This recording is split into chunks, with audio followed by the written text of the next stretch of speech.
Alright, welcome to the stream. Nobody is going to be in here yet, what am I saying? Gotta get the YouTube video going.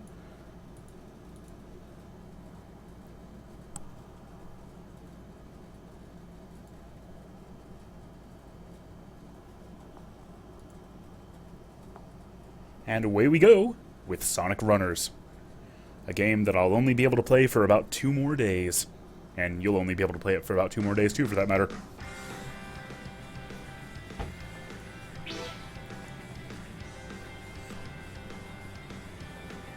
This game, when I tried it out on this Nox, this is the Nox Android emulator for Windows. Yeah, it can know everything about me, that's fine.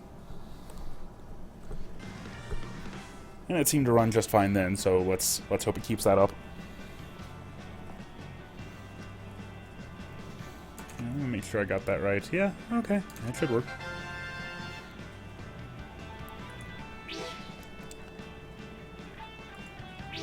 So the...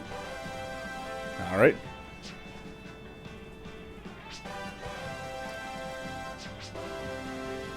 Yeah, I played enough to get to S3 star. And most of that was done, man, like about a year ago. It was about a year ago that I was really into playing this game a lot.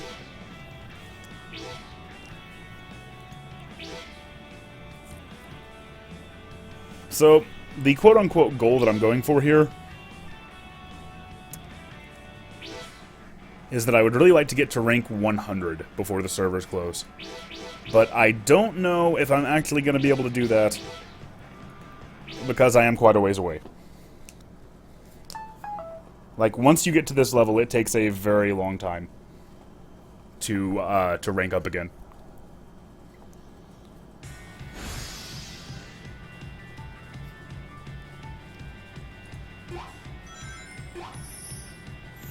So, in terms of score, the highest output combination I can make is Halloween Rouge with Shadow. Because I'm not sure if this was nerfed, but when I was playing this game a lot, the Dark-type characters had a really ridiculous score bonus. I can't even remember quite how it worked, I just seem to have good luck with them.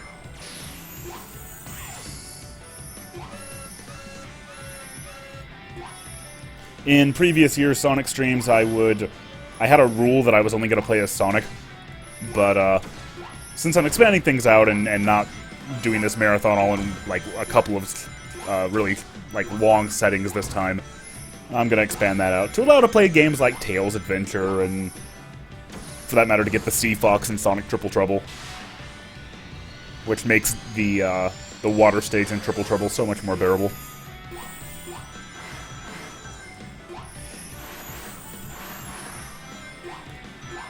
Oh, Ine Sanity points out this isn't Overwatch. What are you talking about? This is too Overwatch. Yeah, okay. I should probably fix that. I guess.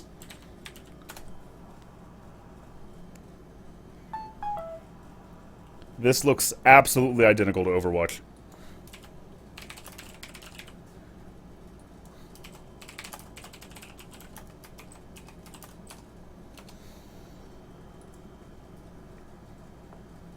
There we go.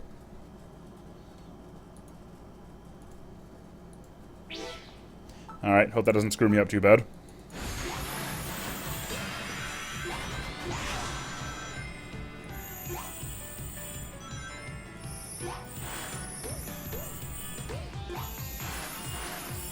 So anyway, Sonic Runners is actually the game that sort of inspired the episode of the Geek Critique that's coming out tomorrow. And speaking of which, that episode is the primary reason this isn't actually happening on Saturday or Sunday like I said it would. I spent all day working on the new episode and then completely forgot about the stream.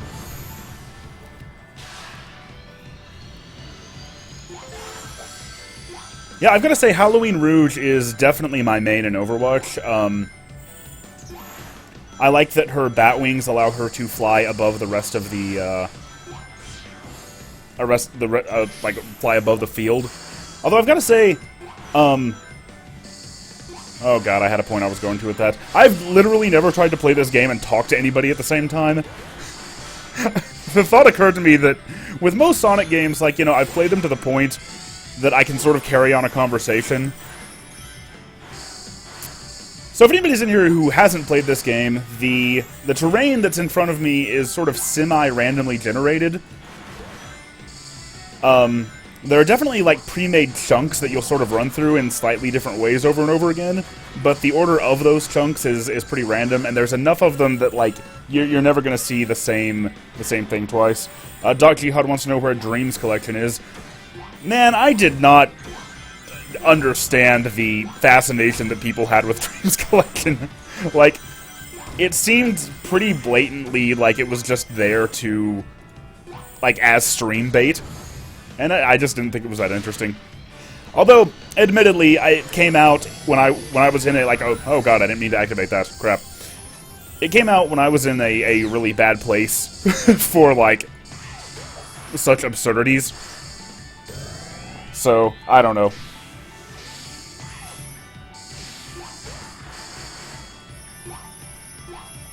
So at this point in a run, you might notice the red flashing border that indicates that the game has taken away all of my rings. So I will go down on the next hit, except that I have a shield, so I won't, and I have shadow, so I still won't. At one time in the history of this game, there was a very brief period where once you got to a certain, like, once you'd been running too long, the game would pretty much automatically kill you. Like, it would set up obstacles in such a way that there was no way you were going to be able to get through them.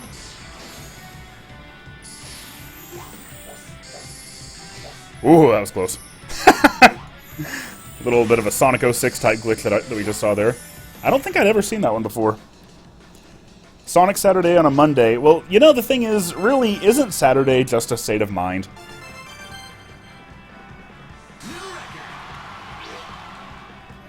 Yeah, Doc Jihad, I guess Sonic Runners is interesting. Or not Sonic Runners. This is Sonic Runners. Sonic Dreams Collection is interesting enough one time. But I am glad that, for as absurd as it was, like, everything about it seems to sort of have fallen off the radar now. Like, you don't hear, like, gotta go fast! You don't hear, like, references to it. Anyway, so, if I'm gonna get to level 100, then I need to move my Sonic from over here to over here. To do that is gonna take... just to get from here to here is gonna be, like, 16 million and a half more points. So, this is going to take some time. D's Nuts wants to know if I've tried the Rivals games, and yeah, I've tried them, but barely. Very, very, very briefly did I play those. I never really got into them, mostly because I never liked the PSP control scheme. At that time, as far as the Sonic, handheld games go, I was much more about Rush. By the way, when the stream first started, I was talking about how Halloween Rouge is, like, that setup that I had before is the best for, like, getting a high score. And that's true, but on the other hand, Classic Sonic and the Genesis. So, I mean... the Genesis cart combo doesn't get... the thing floating behind me is what's called a buddy. And you can unlock different buddies on the roulette wheel, and they grant all kinds of, like, different bonuses. And unfortunately, the bonus granted for the Genesis cartridge combo is not all that special. But it seems appropriate to use this for Classic Sonic.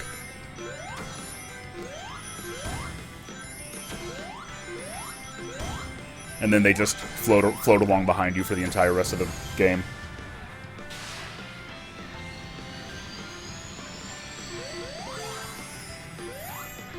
By the way, if you guys hear, is the stream quality and everything alright? Is the mic volume, the game volume, the etc., etc.? Everything working out pretty well? This is one of the first times I've ever streamed with OBS instead of XSplit.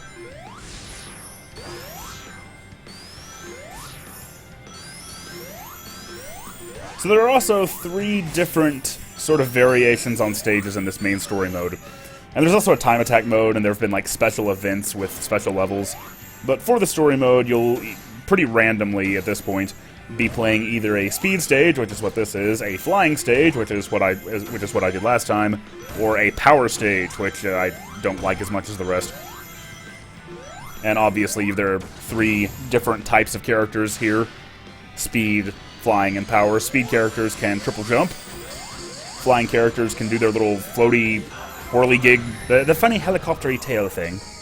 And power characters can do this weird little combination of a glide move.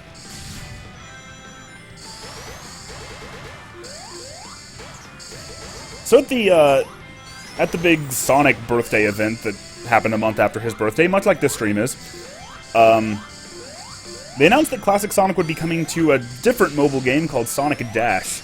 And Sonic Dash, like, I think it looks a lot, you know, more modern than this, no pun intended. Because, you know, it is in much more of a 3D perspective. But I never liked Sonic Dash anywhere near as much as I like this. I've been playing Dash quite a lot lately, ironically enough, trying to unlock Classic Sonic in it. But, I don't know, in terms of gameplay, I never liked it anywhere near as much as this. Somebody says, this game had so much potential to be great, and yes, it did. I guess on the bright side, even once the servers close down, I think you're probably going to still be able to play the extremely early APKs that came out. Because I don't think those relied on any sort of server being up. But of course, that's not going to have, you know, all the progress and features and stuff like that.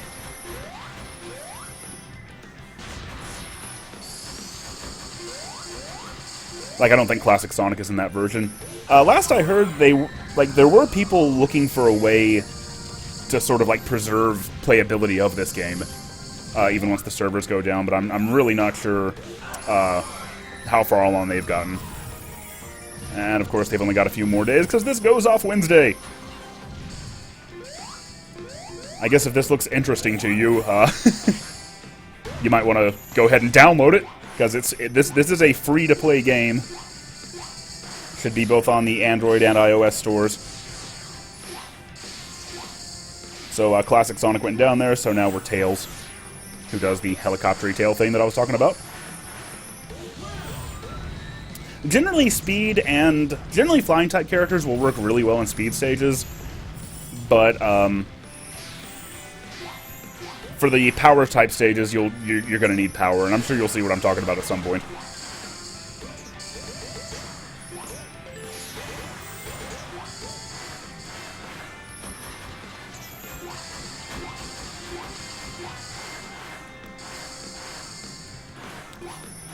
I don't think this is, like, the ideal way to start...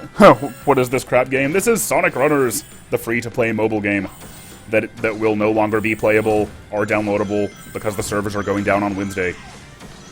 And that's actually what I was just addressing. I don't think this is the the ideal game that would start off the this Summer of Sonic stream thingy I'm doing. But, since I will only be able to play it for 2 more days... I thought it was important, for preservation purposes, to get some footage of it. Because, yeah, this is going to be all there is soon.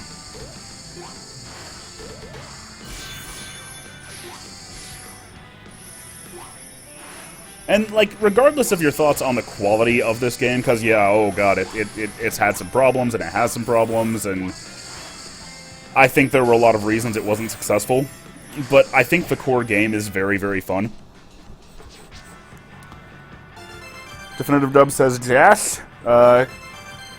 Kimura Relax says, oh, hi, Josh, which I have to assume is a The Room reference. I had a friend in college, and me and him, it might actually be you, I don't know, but we pretty much exclusively communicated in Room references.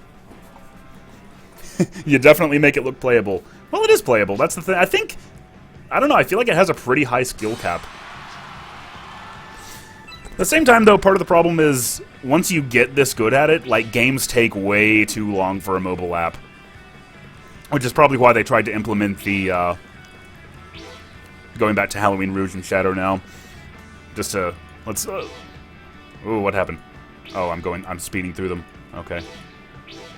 Let's see, where's the bigger edit thing? Do we still have one of those? Do you have to back out all the way? We could get back out all the way.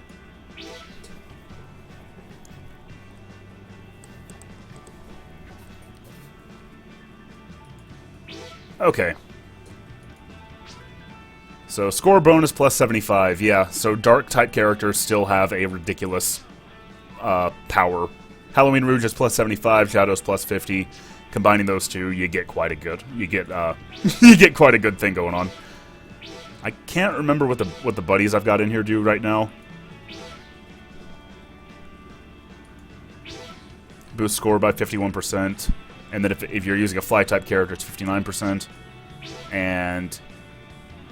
Every combo you get activates a non-color power item at random. So yeah, this is the combination that I found worked out really well. Then I got some gifts.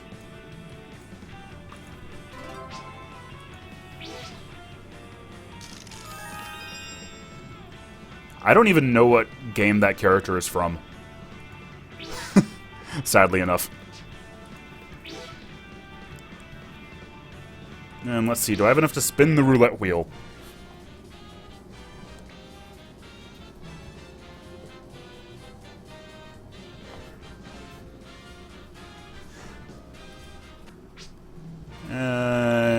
Yes, I can spin the roulette wheel with the ESP Silver drop rate increased. I think ESP Silver might be the one that makes the game easier.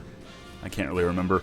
When you fill up these lucky eggs, you can spin the wheel, or you can use your red star rings to do it. And we're going to use the red star rings. Let's see how this goes.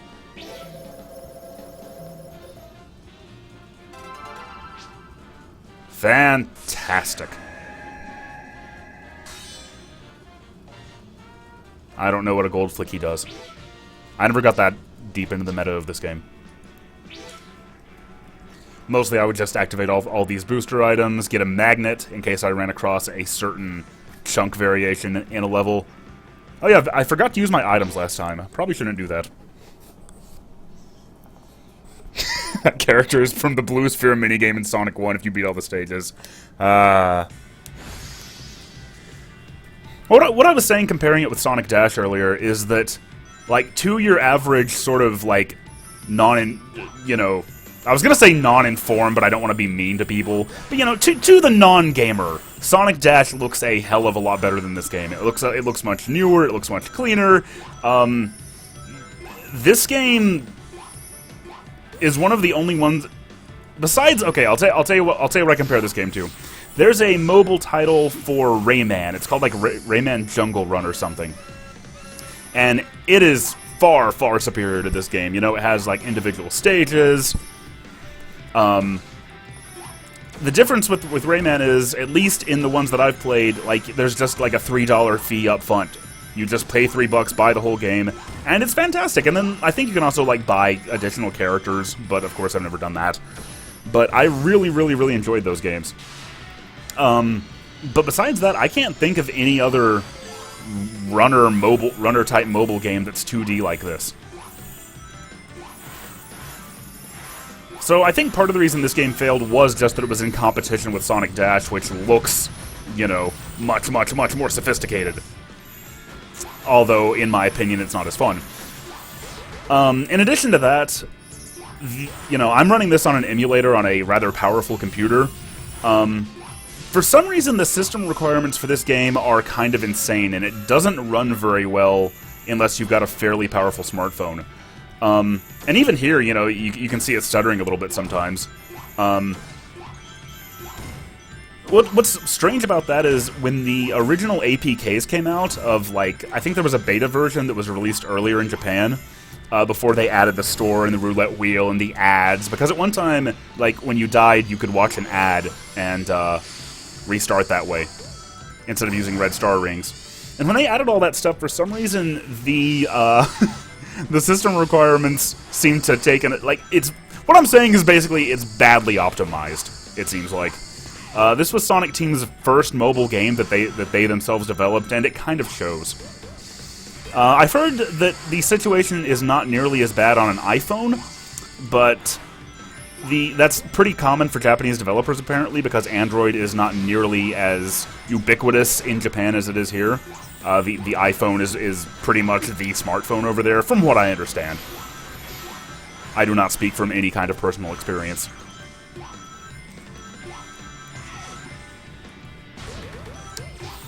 And Kovar, I see you're in the chat there. If you have time, we might want to get you on, because playing this, I don't really have a whole lot of time to glance down at the chat. But we can figure that out after this run.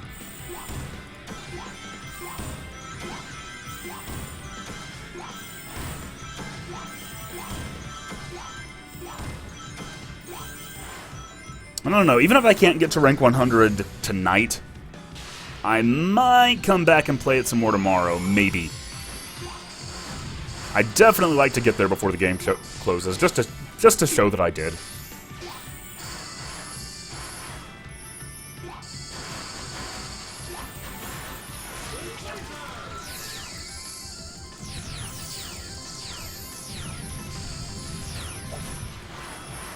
I'll tell you what, it's not too bad playing it with a mouse, surprisingly. Although I'm pretty bad. Let's see, do I want to keep going? Yeah, I haven't used my items, I guess I'll keep going. Spin some rings, that was pretty bad.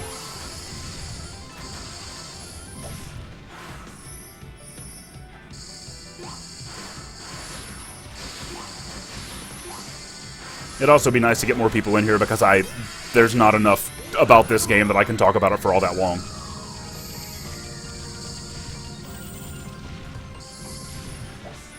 But yeah, like I said earlier, the episode coming out on YouTube tomorrow, it's up now for Patreons, but it was very much inspired by what's happening with this game and the fact that it's going offline.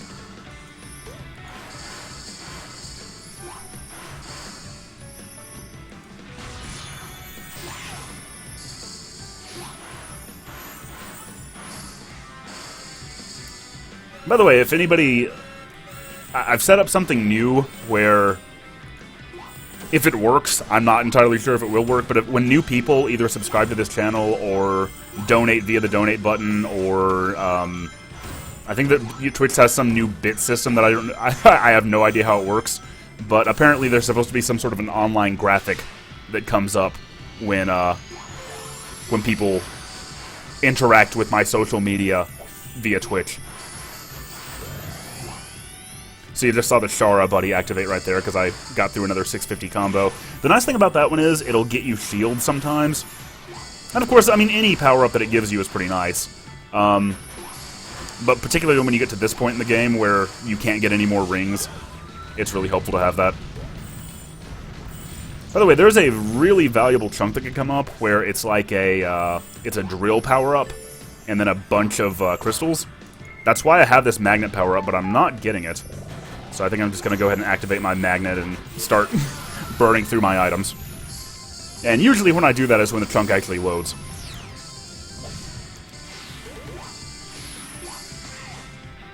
I keep using the term chunk, if you don't know what I'm referring to there. I'm using it in kind of a Minecraft sense. The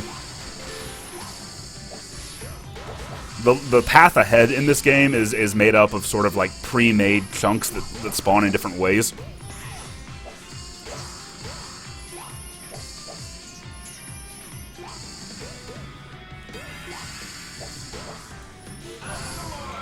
The only tough thing about using a mouse is you have to come down and click right here in order to use your items. And Shadow, being a speed-type character, is not great in this part. In this stage style. Somebody said Runners isn't very funners. I think it is funners. Not forever. But I enjoyed playing through the story mode, obviously. I've done it like twice now.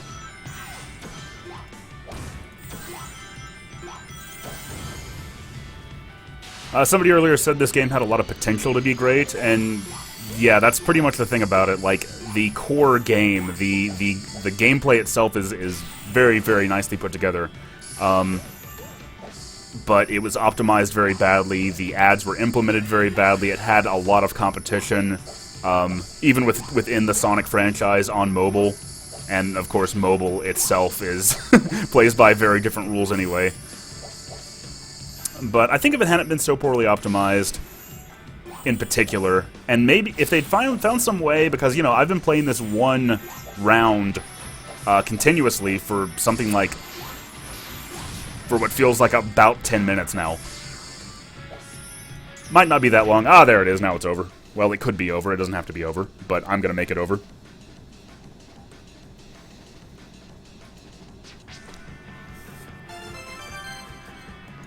But if they could have found some sort of organic, like, logical way to end the game that didn't involve just blatantly killing you like they did for about a week in one of the patches, then, I think it could have been more successful.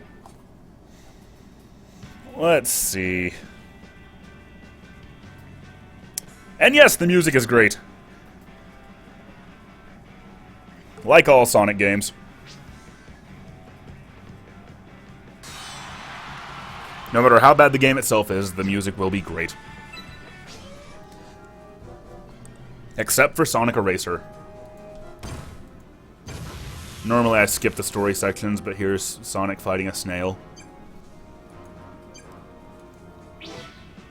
Fantastic.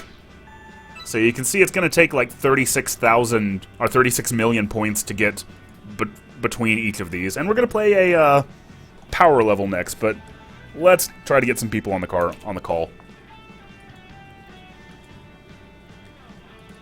And for that matter, let's also hope that I have this thing set up well enough. Sonic 4 did not have great music. That's a good point.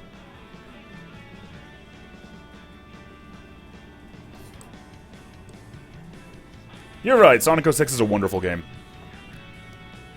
I play it literally every day. Oh, the music in Chronicles was amazing. I hope people understand sarcasm.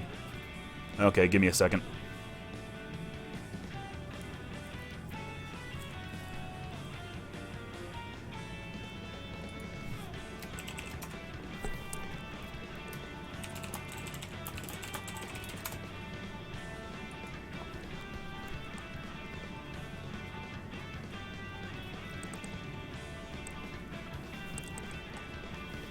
We can't have everybody on the call.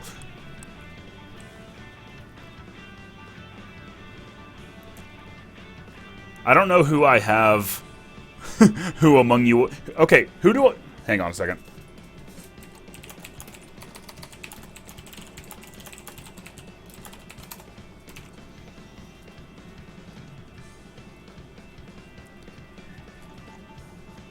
Okay, let's see.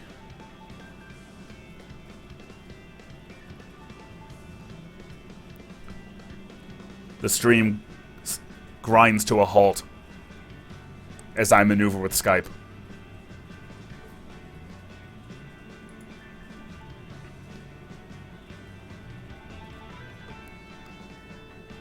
Oh, it was Alien Run's birthday on June 26th, so happy late birthday. I'm celebrating Sonic's birthday a month late, so I'll celebrate yours at the same time.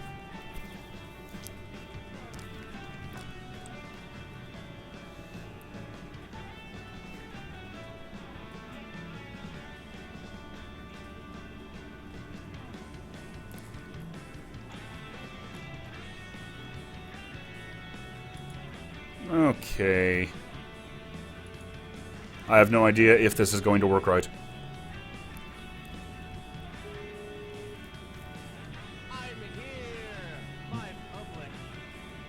Yep, Definitive Dubs is in. Although I don't know if they're going to be able to hear you or not, and if they can't, then I'm going to have to screw around with it. For that matter, can you hear me? Sweet. And I will also add Alien Run.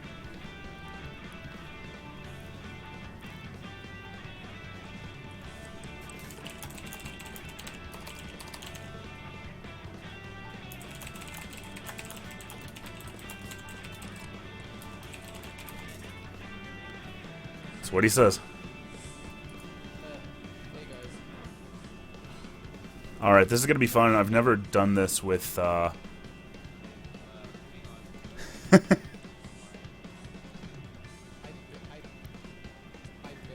got my mic set up before. No, you sound fine to me. It's just they can't hear you.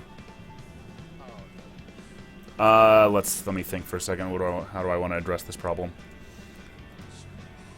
I had no prep time. I literally set it up like 3 months. Okay, probably the easiest thing to do is going to be to take runners way down and then turn... Wait, no, because you guys are... Okay, hang on. I don't think it's. They can't hear either person. I don't. Think, No, they can't, I know. No, I don't think we're quiet. I think they literally can't hear us. Like we're muted. Yeah, I know, that's because you're coming in through my headphones. Oh, okay. So. Let's shoot my game then. Yeah, no, you're good. This is something I'm gonna have to take care of. Okay. Alright, now you guys talk. Let's see if they can hear you now. Hello, my public. Hey guys. I like the charisma. Yeah. Still less I- technical problems than the I Sonic stream, exist. that's true. Do you hear me as opposed to the other two people? And we're gonna have to wait for the thing. Okay, good, they're in. And now I wonder if I can turn the game audio back up. I wonder what the sweet spot is there. You Still- sound very quiet to Kovar. He says that Are we all quiet or just some of us? Like- Probably we're just you we guys. sound very distant. Ah, shoot. Okay, see, I can turn up the audio. Oh, is there a buzz?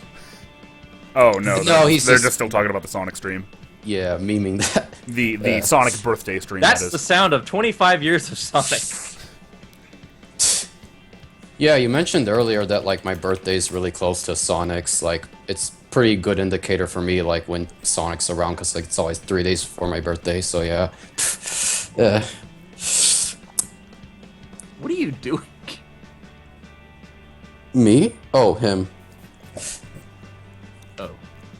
I am trying to troubleshoot this this audio problem. I was talking to Alien Run. Wait, what? I'm doing something? I hear like. Oh, that's breathing. Oh, okay. Do people not breathe when they talk? I'm sorry. We don't allow breathing I- on the I Geek Critique don't- streams. No, that you're weird. Alright, so if you guys can mostly keep up with the chat while I'm playing, that would be awesome. Okay, Kovar says stop troubleshooting. I think someone was just talking quiet before. I don't And he think so. also- You guys have always sounded fine to me. So He anyway, also- I'm about to go into a power level, which is what that little the knock its knuckles there indicates. So I'm gonna need to set up a new profile because when you transfer this game between like your phones or from like in this case a phone to the emulator, unlike most mobile games, there's no like cloud saving that you don't just log in and get to keep all your stuff. You have to put in a special transfer ID and then transfer it that way. This game is so well made. All the extracurriculars are there. By the way, I finally have a Wii U and I finally have Mario Maker. Well, you Kovar find- will be happy about that. That's one of his favorite games. Have you got bored with it yet? Not. Me? I haven't well, played it in some time. I Personally. mean, I haven't really like. I haven't really scratched the surface of fan created levels. Okay, For- okay. I'm really okay. good for playing levels. I'm not really a creator. Yeah, I'm in the same boat. Like, but even I like got kind of tired of it after a while. Like, Even though I'd really love to make my own Sonic game one day. Here's another problem here. Here's the buddies screen, and like you scroll through them, and like as you get down, you have to wait for them to load to see what they are. Although actually, the way it is now, I've got them set up by level, so all of them are actually showing up at the top. I guess I'd never noticed I could do that before, but it's always taken me a long time in the past. I still don't know what Dark Queen is from. Do any of you guys know that? Black Knight. It's from Black Knight. Okay, that explains it. I've played Black Knight one time. And never again. That was enough. So same thing. We're gonna use the pumpkin chow I and think- Shara.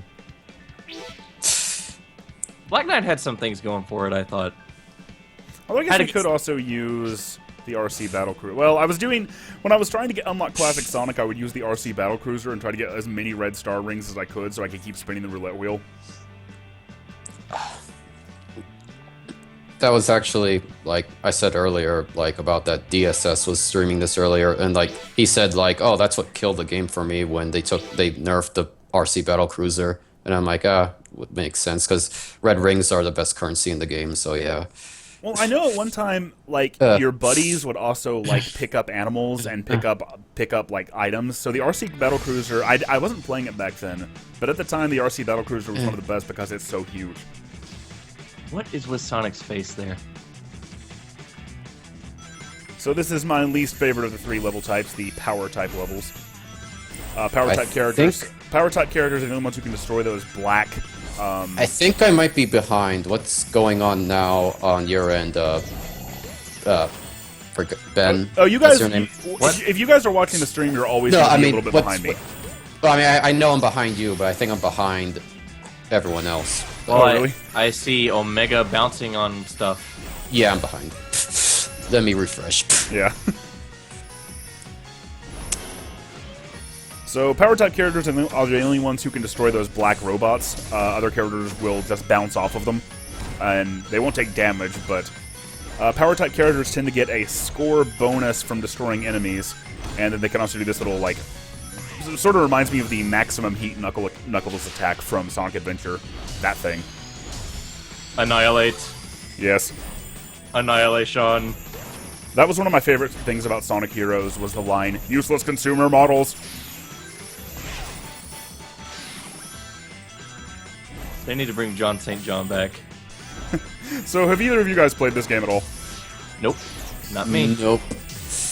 In fact, I probably would have had I had the willpower to get a working Android device, and I didn't feel like using an emulator. So yeah. I would have if I gave half of a shit about mobile games. Yeah, that tends to be the general Well, attitude. I see if that would be the more simpler answer for me because I don't really care about mobile games either. But And I guess you that know. I guess that's another part of the problem with sort of the marketing of this game is that back when I had more access to my iPad, like basic. Well, I say that in a weird way, but I played Dash a lot, so you know. But I hear like this is, or it was better than Dash, I should say. But BK Mai says he was just going to bed, but thought he'd pop in and say DuckTales woohoo. Been a while. VK Sorry. Mize, man, I'm happy to see you again. He commented He on kinda- the stream announcement video, and I haven't seen him in a long time. like I checked up on his comments. He like kind of disappeared for a while, and He was he drunk in a deleted- gutter for a few months. oh okay. He said he says he's been busy watching DuckTales. Okay, no, that makes Well- sense too. Sure it does. Anyway, so he deleted a lot of his videos, including his DuckTales review. I'm kind of questioning why now, but I mean, I thought that was his magnum opus. it was like it had the most views and everything. Like, So Josh, have you unlocked Scrooge McDuck in Sonic Runners yet? Scrooge McDuck is Are probably we the really- reason that this game are we really didn't doing- succeed. If Scrooge McDuck had been in this, then obviously it would have. I mean, Pokemon Go never would have been a thing because people would be playing this. are we really doing this again? Yes. Are we doing what again? Yeah. What are you talking about? DuckTales banter. I mean, When VK Mize is here, that's what this channel turns into. I mean, I don't know what you're talking about. We're just talking about Sonic Runners. I know, but I mean, like, it's really ironic because VK Mize, we haven't heard from him in such a long time, and then the one time I'm here again, we hear from him, so it's like, Well, are you sure that VK Mize isn't actually like an alternate part of your own personality? Because you're right, he does always show up when you're here. Bright Spark says, speaking of mobile games, hashtag Team Trash. I mean, Team Instinct. I'm Team Instinct, by the way. You are also trash. No, there are literally dozens of Team Instinct members. Dozens of us. Dozens! No, me and my friends basically picked Instinct because we looked around and noticed that all the gems were either red or blue, but there were no yellows. Oh. You decided to change that? We decided to go with what wasn't popular. and I be don't even rebels. play Pokemon Go. I was just hopping on the bandwagon. And then we all went to Hot Topic and we bought shirts that said, "You left because I'm different. I left because you're all the same."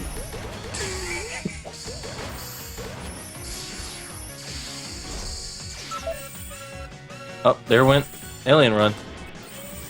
Oh, did Alien run? He died. Oh. Well, that's because VK Mize got offline, obviously. Oh yeah. The nice thing about power characters is they can hit Eggman for a lot of rings with their abilities.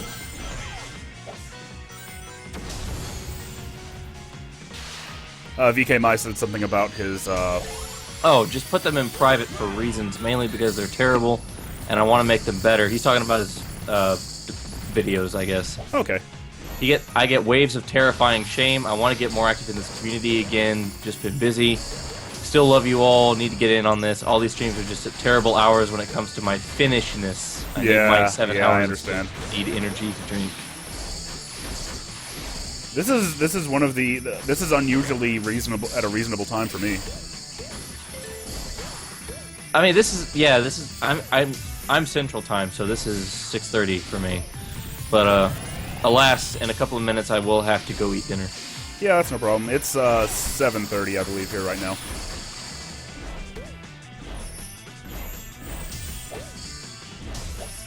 No. So hero characters, which is Sonic, Tails, and Knuckles mainly, all they do is boost distance. And by the way, Ben, if you can get Alien Run back on, whenever he's around. Well, I thought that he could join himself, but I don't know. He doesn't seem to be in the chat, so I don't know what happened to him. okay. Well, I don't know. I don't have him on Skype, so. Oh wait, yes I do, because. Oh, he's offline. Huh. Weird. S-Jink says, is Pokemon Go kind of useless if you don't have unlimited data, a lot of battery, and a lot of Pokemon nearby? It does seem like it eats through quite a lot of data. And even more battery. As far as the Pokemon nearby, I mean, I kind of live in like a college town, and I found out that I could go back to my old college, and there's this area at the fountain right in front of the library where, like, there's like 3 or 4 Pokestops, like, all clustered together, and there's always tons of people there, and it's a really great community. My brother's friend said that he took over every gym in my hometown, and my brother told me this, and I'm like, is that all right? Good night, VK Mize. Oh, good night, VK Mize. It's good to see you again, man. I really did. I missed him commenting on all of my videos about wishing they were DuckTales. Ah, Shaymay is here. At least I assume Shaymay Live is Shaymay. Speaking of Sonic, I need to release Sonic Genesis as soon as possible. Yeah, man, the Game Boy Advance port of Sonic 1 is really an amazing, underrated classic in my opinion. Yeah, that's totally what I was gonna do too. Okay, no, what is Sonic Genesis besides that? You haven't been watching my videos. I'm giving you a chance to plug yourself here, so go for it. Okay. I'm doing a comic dub of the Archie hardcover edition of Sonic Genesis. Oh, like okay, that's Sonic Genesis. Okay, I gotcha. Yeah. And where can people go to check that out? Are You there any can go to episodes the up yet? YouTube channel Definitive Dubs. I also have a fan dub of Mega Man Zero that's going on right now. It's pretty cool. Oh yeah, this is happening. I wish I knew how to like set those things up to where like graphics would appear on screen with the click of a button, and then I could just have like sponsored message like pop up on screen with a flourish. You can make up for it for a critique tube. There we go. I liked your very subtle attempt at covering that up with a cough there. I'm gonna start my own Patreon soon, though. Oh, that'll be good. Oh God. Seems like everybody has a Patreon nowadays. Yeah. Like Mega G Wolf. What is Mega G Wolf? You don't know? Mega G Wolf is... I mean, I watch him primarily because he does, like, this series called the Sonic Hack Showcase. He just shows off different Sonic hacks, but mainly he's a streamer nowadays. He does a whole lot of that. Oh. Ooh, red ring. Oh, you missed it. Oh, did I? I'm not too concerned about red rings nowadays, but yeah, Eggman will sometimes drop red rings when you hit him. Which is, that RC battle cruiser buddy I was looking at earlier causes him to drop more red rings. Well, I gotta walk out for about an hour, so anybody want to take over from me, you're welcome. Bye! Alright, thanks for being on. Yep. And now it's just back to me. But as soon as this runs over, I'll get somebody else on. And maybe get Alien Run back. Wonder what happened to that dude.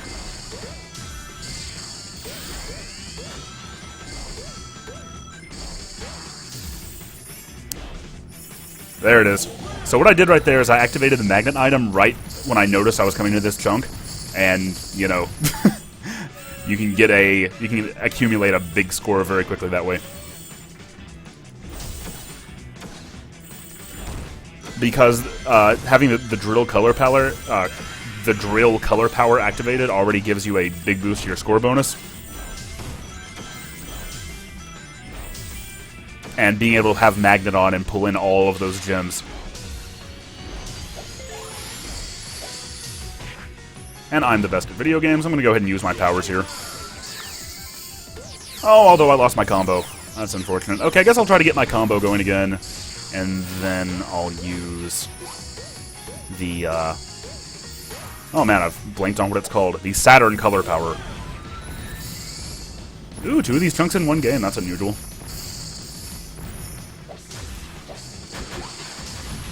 And that's okay.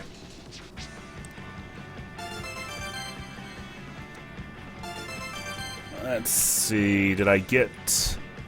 I assume this is you. You've said some controversial things, though, so I'm interested to see what you meant by some of this stuff. So we are getting SJinx02 on the line right now. Hello? Hello? Hi, I can hear you. Can you hear me? Hi. I can't tell Hold if on. I can't tell if I can hear him or not. Alien Run wants to know, did the Skype call end? No. Can you hear me now? Yes, I can hear you. But can you hear me? Yeah, I can hear you. Okay, sweet. And no, Alien Run, the Skype call didn't end. Actually, I'm just going to add him to the group call. Alright.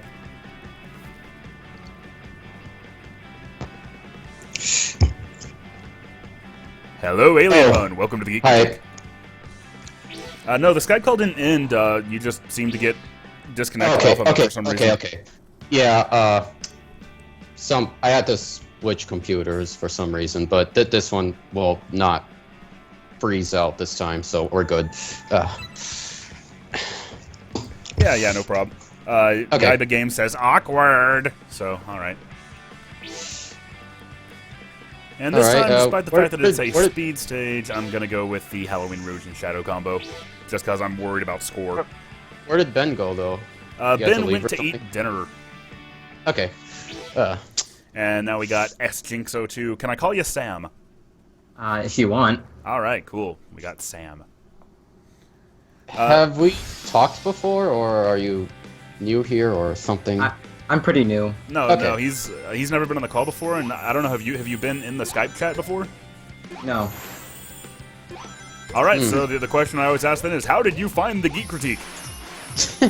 I don't remember when it was. Oh, I looked up Mario Kart retrospectives because I love watching YouTube retrospectives from people. So that was the first video I found. Wait, and you started. you typed in the word retrospective. Yes, Who does that? I did. I do that. I normally do like review, like, you know. I never actually heard the term retrospective until. Well, I mean, I've heard the term, but like I didn't know it was readily used, and I'm like, oh, this is a retrospective. I wonder why it's not called a review. I'm like, no. Well, yeah, that's pretty cool. Those were some of my very earliest videos, but I don't think there are a whole lot of Mario Kart retrospectives that go into that kind of detail. Yeah, that's Here's a- kind of the reason I typed in retrospective. How long ago did you find the videos, though? I'm gonna say maybe sometime last year. I'm not sure when though. Okay. Yeah, that's pretty cool. Because, yeah, I did those in, like, the spring of 2014. I believe it's when I was doing the Mario Kart stuff. Oh, yeah, because I did it in the build-up to Mario Kart 8. That's why I was doing it. I remember. Those were some good times. I remember there's, like, an annotation link.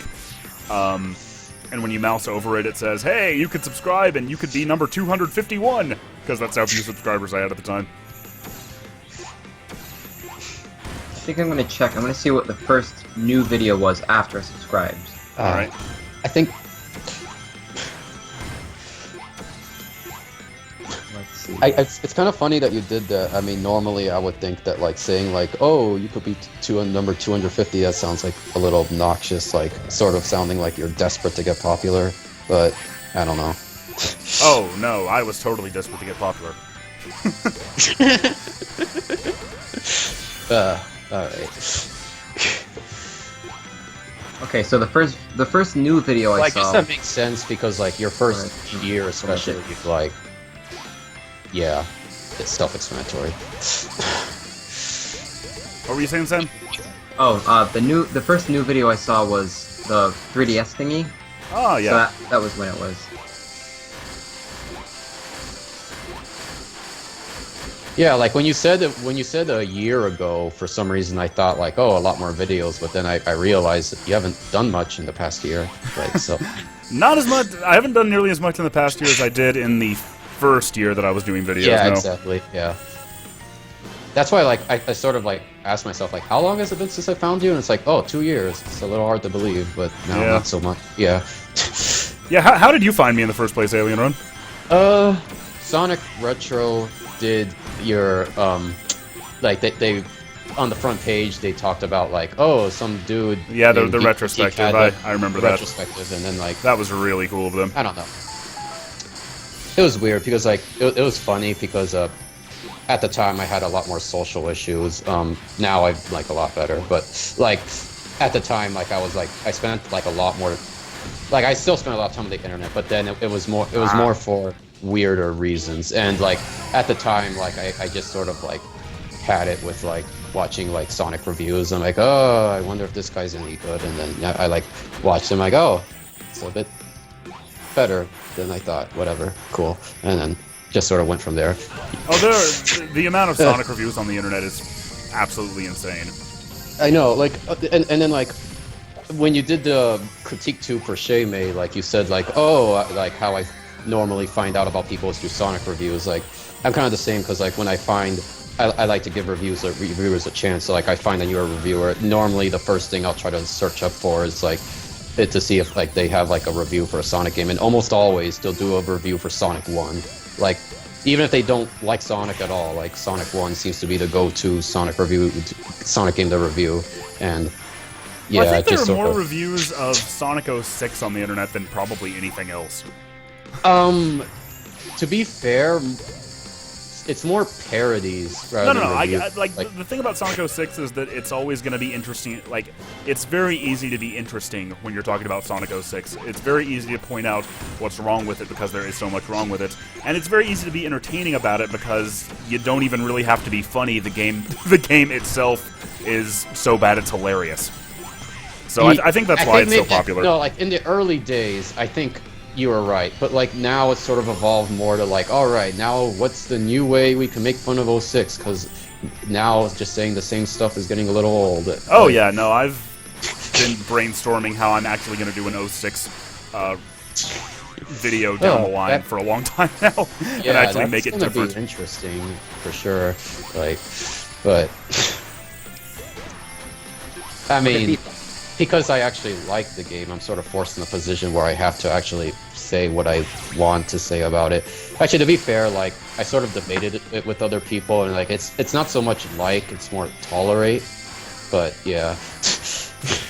No, I extracted some amount of genuine fun with 06, but that's only because I was able to put up with it long enough to like acclimate myself to all of its bullshit. I don't know, like I think the thing is that like I've noticed, like if I just make a video going all like, oh, like I like the game, like apparently like I'm not the only one who thinks that. There's a lot of people. I have to like make my opinion seem a little more unique, so I have to like explain like more along the reasons of like why I like certain aspects. And from what I've gathered, I'm more of a fan of the story than I am of the actual gameplay. Like the gameplay is just kind of meh, to be fair, and there's a lot of it that's actually bad. But I the don't story, particularly remember much about the story of 06 anyway. Oh, So that would probably be pretty interesting. It's no use. what do you mean? Like when you record the footage, you're gonna watch the cutscenes again or something, or? No, You mean in my case? Like, yeah, no, in your thing. Yeah. Oh, yeah. I don't. You see, normally when I tell people that that I'm gonna make a video, the other person doesn't care, and that's for good reason because I haven't like made anything really. But yeah. Well, you've got to be careful with it because, like, if you just come out and you say right off, like, "Oh, 6 is a great game and everybody's wrong about it," nobody's gonna take that seriously, you know? You No. I've actually seen, like, a video like that, and I'm just like, come on, dude, like, you're making me look bad here. Like, you can't say that. Like, if you're gonna praise 06, I think you need to do it very delicately, and No. you need to make aware sure of it. that you're not, like... Because obviously Yeah. that's going against the grain, in a very big way, but you need to make sure that you're not, like... At the same seeming time, though, I ignorant need to of make all sure, its like, I do it shortcomings. naturally. Like, I can't be like, I'm very. Something I don't like about a lot of YouTubers is that they, like, when they praise something, they, like, overdo it, and their reasoning is that, oh, I really liked it, but, like, it's like, well, you're not explaining why. You're just saying, like, oh, it's good, so it deserves all the praise. It's like, so, you know, I know that has to, like, come first. Like, Man, I The more know. I saw this guy one time who called Conker's Bad Fur Day Rareware's magnum opus. Like, you're overstating a little bit there, man. Whoever that is, I'm gonna find them and, you know, do something. to Oh them. my. That was me, by the way. I said that once. Oh.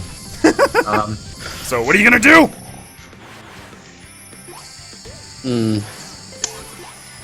oh, I see. What were we talking about? Oh, yeah, that.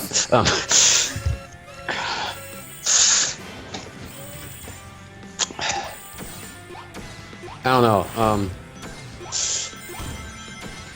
I know it's that, like, Shay May's in the chat now, so I guess we'll say hi to him. Hi, Shay Oh May. snap! Shame is my favorite. Shay May was one of the You're- most you're- entertaining you're- parts of the Sonic stream, of the Sonic birthday stream. But like him on Twitter just Yeah. going off Yeah, on all the it's- problems they were having was hilarious. Oh yeah, I wasn't there for it live, but rereading it, I actually read his tweets before I saw the stream. Like, what the frick are you talking about? But I'm like, then I watched the stream for myself. I'm like, oh, okay. If you guys watch and don't know who Shay May is, he was the You know- first ever subject of my CritiqueTube episode. He has a YouTube channel that is one of my Gosh. favorite YouTube channels, and he has a Twitter account that is one of the most hilarious. Good gosh, the check chat him didn't out. chat didn't catch up that he was there until I pointed out. That's interesting. Well, I think you don't always look at like the usernames of people, you know. That's true, yeah. I mean, I barely noticed it myself, so yeah. Shay May live. I don't know. As I was thinking of more things to say, I saw his name there, and I couldn't help but think, like, he was doing a stream of, like, Freedom Planet, and, like, the conversation we had was pretty interesting, but I don't know. Yeah, Not sure if I I wanna- seem to always miss Shay May streams. Yeah, he doesn't really have a consistent schedule, which, you know, is understandable. He has other stuff going on, but, you know. Consistent schedules are for losers. That's what I always say. I don't know. I'm very on and off about getting motivated with things. Like, a lot of people, I see a lot of people make YouTube channels, and then they're like, all like, oh, I wish I had a better motivation so I'd feel like what I'm doing is meaningful. And, like, for me, like, if I'm not motivated, I don't get work done. And, like, that's why, for me, it's, like, especially important. The I have a point confession that to I'm make. kind of at with it now, after, you know, taking a hiatus for like very personal reasons last fall, and then taking a hiatus for very family-oriented reasons through like for the past 6 months, is like what I've come to realize is that unless something controversial happens with me, like a company comes after me and delists my content and I can make a big stink about that. Like, the kind of content I produce is not the kind of stuff that's gonna, like, explode in a big way, at least not anytime soon. So I'm like, I don't even worry about it anymore. Like, I'm just gonna make episodes up to the standard that I want to make them. I'm just gonna try to make good quality content and not worry about becoming I famous or see growing the there channel. are potential ways you could speed up your growth, but I will agree, the most important part on YouTube is you have to make the content good first and foremost, and then worry about the other stuff. So yeah. Like, the kind of content that gets big on YouTube, and I talked about this in a Patreon post a while back, you know, it tends to be very I don't want to say clickbaity, because clickbaity has a very negative connotation, but the stuff that gets big easily is like top 10 lists and like, oh, the top 10 worst Sonic games. The top, like I've heard this forever, that if you want to get big on YouTube, just start making top 10 worst blank. Watch Mojo.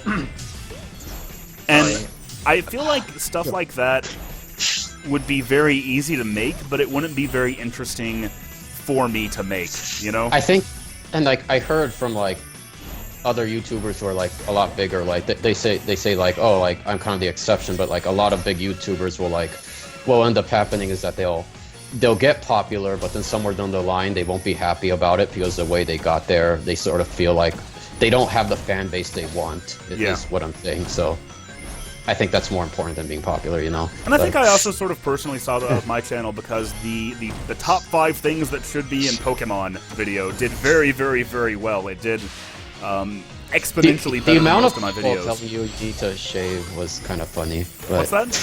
the amount of people who told you need to shave was kind of funny. Oh yeah, no, but that's kind of what I got. I got like a lot of people, like I sort of saw the price you pay for mainstream success like that. You know what I mean? Yeah. And just the total degradation of the comment section of like of like any reasonable sort of discourse going on. And like I would rather my content attract a smaller but smarter niche than attract the masses like that Pokemon video did. Yeah. I don't know, like, my friend was telling me once about, like, oh, you know, it'd be a good idea if you made, like, he was kind of joking about, but he said, like, you should make, like, top 10 cringiest Sonic lines, top 10 cringiest Tails lines, and all the characters, and, like, just make a bunch of top 10s like that. I'm like, you know, that would actually work, except I don't want to do that, because that sounds retardedly stupid. Oh, but... man, no, like, that stuff bugs the hell out of me, that whole, like, oh, man, cringe, this is so autistic.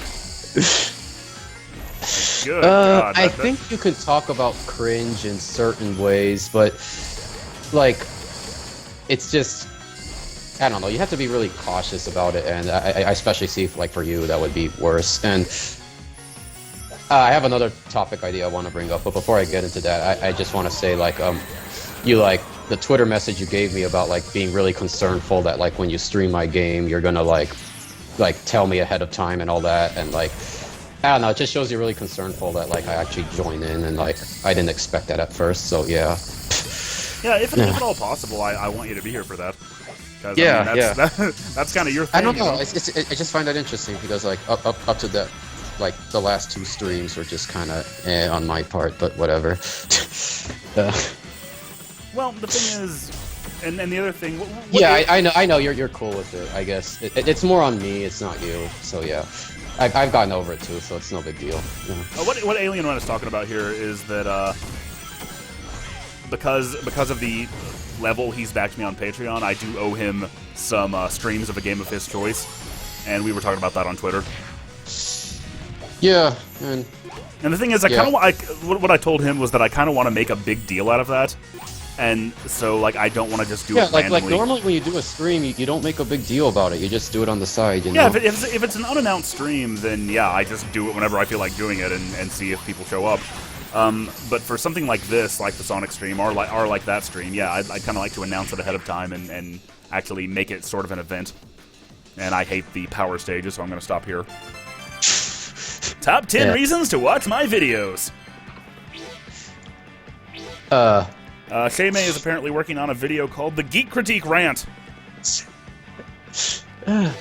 Like, I don't think there's anything wrong with, like, making joke videos like that, unless your content is, like, super serious, then it will probably be a bad idea. But, you know. And by the way, how have things been in the chat? I haven't looked at that well. Let me catch up real quickly before I bring up that topic I had in mind. Let's see. What is your favorite meme? Sponge guy. All your base, definitely. I'm old as fuck, I know. I don't think I have a favorite meme anymore ever since I found out about Silva Gunner. I found out about that recently myself. No, I found out about that a long time ago, and so did Shay, and I'm surprised, I'm just And then surprised that it took I me saw so you found out about long. it recently, and I'm like, oh crap, you missed out on a lot. Like, they had this like ARG thing going on, like this alternate reality game where like basically like in universe the channel rebooted to an alternate dimension, and in order to like get it back, like they had to do this like Discord chat thing to like. I'm explaining this all wrong, but it was like really weird because it linked to all these privated videos, and people are like saying like, "Oh, this is so confusing," but Well, for So, the sake of the it's chat, really could you, weird. could you explain what Silva Gunner is? okay. So Silver Gunner is how do I explain this? He's a parody off of a different YouTuber called Gilvasunner, and basically what he is that like Gilvasunner uploads music, but from video games, mostly Nintendo games. What Silver Gunner does is he uploads the music, but he remixes it or adds in memes to it in order to make it sound different. And at first, And like that the first 15 seconds of a video will be like the music that it says it usually is. be And like, they're it will all be the normal song, yeah. yeah, they're all like marked as if they are completely genuine. There's nothing Yeah. there's nothing strange about them. Which is But why, like yeah. I've said, I'm surprised I've never run into it before because, you know, in the I course don't know, of like I search for a lot of music on YouTube while I make the and Geek to critique. add on to that, what they and yes, the part of one of the memes is that like every time someone like even at one point I like complained like during the early days like I don't like these mashups. I prefer it when you remix the songs. And he's like, what are you talking about? I only upload high quality video game rips. And then Yeah, his whole thing is like he's always going to pretend like this is completely genuine and there's nothing strange about them. yeah, and then as this guy said right here, like the weird thing is that they upload a video every hour, and at first I'm like, how the frick do you guys do that? And then eventually I found out, oh, it's a team of people that make the songs. Oh, I didn't So, know that. That's cool. Yeah, how else do you think they upload it every hour? Well, I didn't know they uploaded every hour in the first place, but that's cool that that's how they do it. Yeah, like because they upload every hour, everyone, myself included, will like rush over to the newest video and like try to get the top comment. And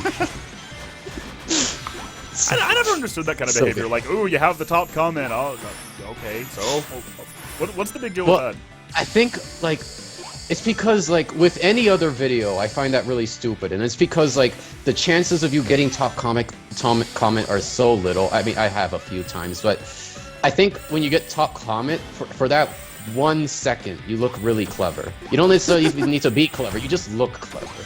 Like, I And, get that on my stuff sometimes. Like, first, I'm like, well, okay, great, good for you. I mean, Do you have anything to say about the video? I think first is more of an early YouTube thing, because like for some reason seeing a video with no comments is like, oh, I get to be the first comment. But like now it doesn't really mean anything, you know. But Somebody in the And chat then, said like- last comment, so I'll give you props for that. That's pretty clever. except I see that too. Oh, I'm gonna die. Eh. I've only got 5. Do I want to keep going? Yeah, let's keep going. But I don't know. And then like some of the secret videos that I was talking about, like the privated ones, like they have animations too, and they're like really well done. And I'm like, what the frick is? Why are these people taking this so seriously? And it was just like really weird. Like, but that's as much as I'll say about it before going I to gained another like rant. 3 million points in the course of that one drill, by the way. That's how powerful that thing is. The drill magnet combination in this game is insane. Hot Sonic Runners tips that are going to be useful for 2 days. You guys are welcome. Oh crap! Shay May's going to bed right when I was going to talk about him. That is like for real. I guess. Well, this stream doesn't have constant buzzing in the background, so it's just not nearly as good as the Sonic. It's not worth staying up for, really. This one doesn't have a dancing Sonic. It's automatically bad. I could probably get a dancing Sonic. I would pay money to see that. You know, well, at least since he's gone, I don't have to worry about him responding, because I was actually going to talk about him, but whatever. Alright, Shay's gone. Let's talk behind his back. Here we go. Fucking Shay May. God, that guy's so obnoxious. Yeah. Okay, so basically, it was kind of weird, because, he was doing this Freedom Planet stream, and, like, the thing is that, like, I'm a pretty big fan of the game, and, like, what ended up happening is, like, I kind of like stayed away from like hearing people talk about it for whatever reason, but like especially when I first played the game, because like I was like wanting to get into it on my own time, but like eventually it sort of evolved into like I sort of see people talk about it, but like most of the time people like when they complain about, they have really petty complaints. Well, like so I watched the stream, and like Shay is like complaining about a crap ton of stuff, but like Shay, compared to most people, I'd say is a lot more intelligent in that he actually addresses his complaints like really well. So it just sort of between both me and him, it just sort of came off as like we were trying as hard as we could to like be respectable for each other, but I could tell like he was really feeling like what I was saying about the game was crap, and I was feeling like what he was saying about the game was crap, and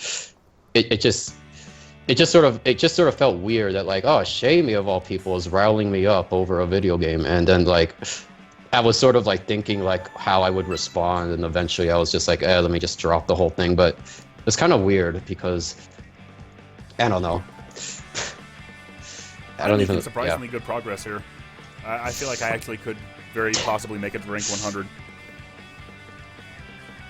But the chat is talking about hashtag stuffed nachos. They're still on about that nachos. No, man, I have decided definitively. I'm gonna switch back to classic Sonic here because I am making pretty good time. But I've decided pretty definitively that when Sonic Mania comes out, I have to go get some Tostitos stuffed nachos.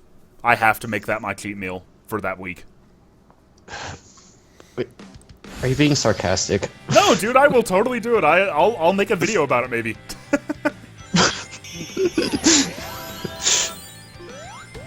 It would seem appropriate to make my first time playing that game, streaming it, and getting some stuffed nachos. I just want those things to be linked in my mind, you know? Yeah. Yeah. I guess somebody in the chat asked who this voice is. This is Alien Run, who is in chat. And is Sam still here? Yeah. I'm still here, yeah. Okay, cool. You're just being a bit quiet, but you know that's cool. I was not my first time, but the second time I was quiet, so no worries. All right. So, Sam, were you the one earlier who was saying that like what'd you say? You said like Sonic Advance 2 was better than Sonic 2? Well, not that it's better, it's just I kind of enjoy it more because, well, I enjoy every classic Sonic game, but Sonic Advance 2, I felt like the level design was just really more creative. So, I mean, don't get me wrong, you can love Sonic 2 all you want because it's still a fantastic game, but I mean, I'll give credit to like, I'll give credit. Wait. I misheard that. What were you arguing about Sonic 2? I was saying that Sonic Advance 2 is better than Sonic 2, which, Oh. I mean, in my mind, I've only played Advance 3, and for what I've heard about Advance 2, just based on what I've heard, and like I've heard a lot about it. Well, it doesn't seem unpopular opinions seem to be a staple of Geek Critique streams. Yeah. It's often a topic of conversation. No, I mean, normally when I don't know, like, normally when I tell people I like 06, I don't make a big deal about it. Like, I just sort of, like, put it out there, and then, like, last time I put it out there, everyone's all like, oh, you're that kind of guy, and I'm like, frick, like, but, yeah. Well, I'll say this about it. Like, I can sort of relate to it because while I think that Sonic Heroes is probably objectively the better game, I personally had way more fun with Sonic 06 than Sonic Heroes. And I'm really interested to get to Sonic Heroes and make a video about it and sort of analyze why exactly that is, because it's something that I don't even quite understand myself. But in much the same way, I can see, and not that Sonic Advance 2 is anywhere near as on the same level as being as bad as as 06 is, because personally, I like Advance 2 more than most people did myself. From what I get, like, Advance 2 is both bad and good at the same time. Because, like, some people will bring up, like, oh, it's linear, but there's alternate routes. And then other people will bring up, yes, there's alternate routes, but there is no leniency for why you should take those alternate routes because they're all the same. So that sort of, I don't know. I'm not going to go in depth on the game I haven't played. I similarly never liked Advance 3 as much as I did the first two, which I know is very rare. I think most people From what I hear, I think Advance 1 is the best, and I should really get around to playing it, but Advance 1 is the most like the classic series, that's for sure. Yeah, exactly. Like, I think the classics are the best 2D ones. popular opinion. Yeah, that's the opposite of an unpopular opinion. Wait. So you're saying the original Sonic games are the best 2D ones? What? Nah, man, the freaking Sonic Rush is where it's at. I unabashedly love the music in Sonic Rush. The fact that they didn't bring that... I've only heard a few, but I really like the style. The fact that they didn't bring that same composer back, like, severely hurt my enjoyment of Rush Adventure. I think it might have had to do with that he used a bit of plagiarism, but like that's probably not why, but I know that's a bit of trivia. Like, I haven't played it in a long time, but I still get tracks from Sonic Rush stuck in my head sometimes. Yeah. Crappy Blue Luigi is talking about that to him Sonic Advance 3 always seemed worse because of the level design. Yeah, that's partly what it is to me. And partly I just don't like the whole hero like buddy team up mechanic. Because for the longest time I didn't have like Advance 3 was one of the only Sonic games I played for a while. Like I mean, of course, before it I played Sonic 3 and Secret Rings, so.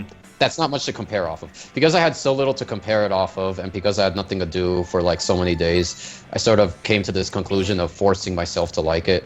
So, and now that I I'm out of revive tokens. Now that I view it a little more objectively, I see like why it's good and why it's bad. So I think you can enjoy it if you play it the right way. But to be fair, I think you can say that about any game. So. I have to wait 30 seconds for a revival token to recharge so I can play again.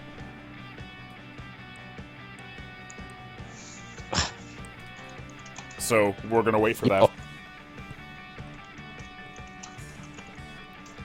Yiba Game says, do you hate Sonic 4? I don't hate Sonic 4, but... What about Secret Rings? Good gosh. Why did I type that in? I don't know. No, earlier I was talking to the chat as if I wasn't on voice, but now I'm kind of doing both, so yeah. Kirby Smith says, I thought the servers were down. Ah, see, that's why I'm playing it. These servers are going down in 2 days. Yeah. And let's... Oh, you can buy them with Red Star Rings. I was gonna say something interesting, but then we were talking about Sonic. So this kind of sucks because if I could, I might take donations so I could buy more so I could buy more Red Star Rings, so I could therefore buy more revival tokens, so I could keep going. But you can't buy Red Star Rings anymore because they took that down like back at the end of May. Oh, that's funny. So I might just have to stop soon because I'm running out of revival tokens. I don't know if it's still in here, but like when you did challenge mode, it used to say find an opponent, spell with an A. Did you see that at one point? Yeah, I remember that. That was really weird. And then that one time they misspelled King Boo as King Boob. That was also weird. A friend of Sonic brings up a very good point. Like, Sonic Mania looks okay, I guess, but Sonic 4 Episode 3 is really what the whole fan base has been waiting for. And I don't understand why this Sonic Mania and Project 2017 would get announced in lieu of Sonic 4 Episode 3. I mean, it seems obvious. It ended on a cliffhanger. They need to bring in Knuckles. They need to get the screaming cat back in the recording studio, and they need to make Sonic 4 Episode 3. Damn it. Or they could just erase 1 and 2 from history and just like recreate them in a good way. Why am I getting a call? I don't know. Why are you getting a call? It's from you. That's strange. Oh, that's Ben. It's Ben. Okay. I think. Yeah, I see something weird going on. Is it clearing up? No, I mean, are you going to answer it? Or do I answer it? Right? No, I'm also getting it. Okay, let me decline that. And are both you guys still here? Yeah, we're still here. Okay. Yeah. Okay, yeah, I don't know why that was happening. Sonic Mania is going to have better physics. Yeah, like, I bet you can't even run on the ceiling in Sonic Mania. Yeah, that was kind of ridiculous in 4 Episode 1 and 2. You could just like go up walls. Speaking of Sonic Mania, since we're on that topic, to paraphrase, I'd probably be more hyped for it if Freedom Planet wasn't a thing. But with that out of the way, it seems like the art style seems very similar to another fan game called Retro Sonic XG, which is a game that Christian Whitehead was working on. Yep, I played And like, that. I remember yeah, that. and I think he's taking inspiration from like what he established in that game because like the one of the Death Egg models that is in that game was used in the Sonic 2 remastered for the ending. Mhm. So yeah, like I thought that was kind of a nice touch, and that like he didn't get in trouble for using that. No, that's. So, I think it's awesome because I like. so in a God, way, the first this time I is, played, like, the first time I played Retro Sonic, which was, if you don't know, okay, let's explain for the chat what we're talking about. Sonic Mania, you probably know about if he you're wants actually to- watching this. he wants to get back on. We should probably let him back on. Let who back on? Definitive Dubs. Oh, okay.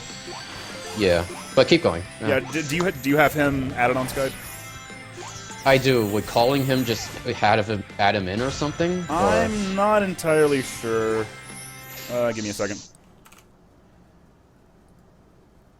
Yeah, add to group call. That should do it. There you go. Okay. Hey there we guys. Oh, Sam Jenkins. Hey, what's up? Who is Sam Jenkins? I don't know. That is me. So what are you guys talking about? What's going on? We were just talking about Sonic Mania. Yeah, he was.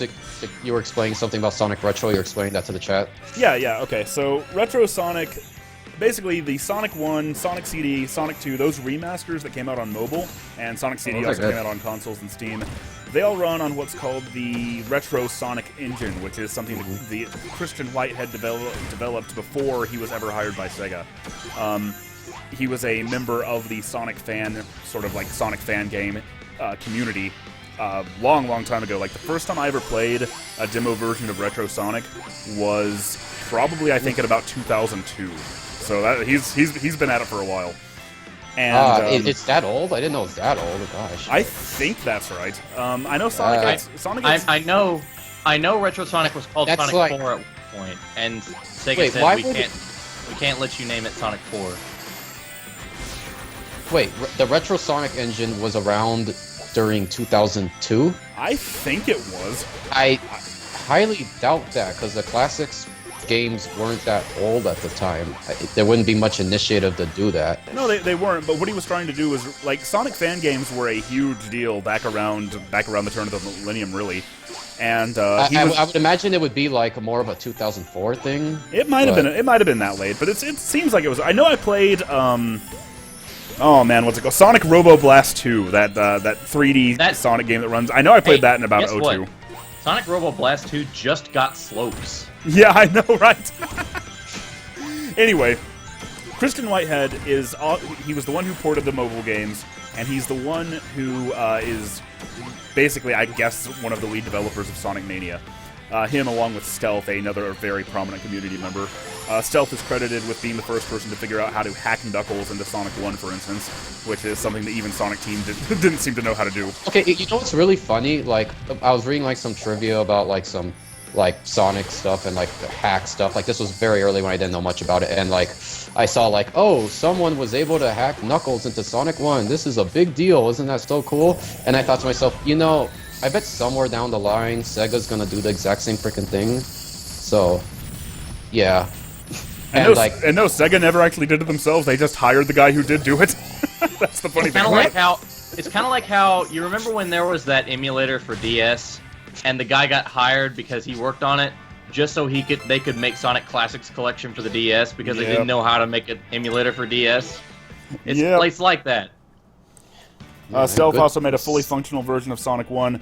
Stealth, I think what you're talking... What I think of there, I don't know if this is what you're referring to. Oh yeah, for the GBA.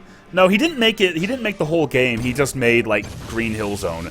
But nonetheless, that was when Sonic Genesis had just come out, and he wanted to show that it actually would have been possible, perfectly possible, Yeah. to port Sonic 1 to the GBA.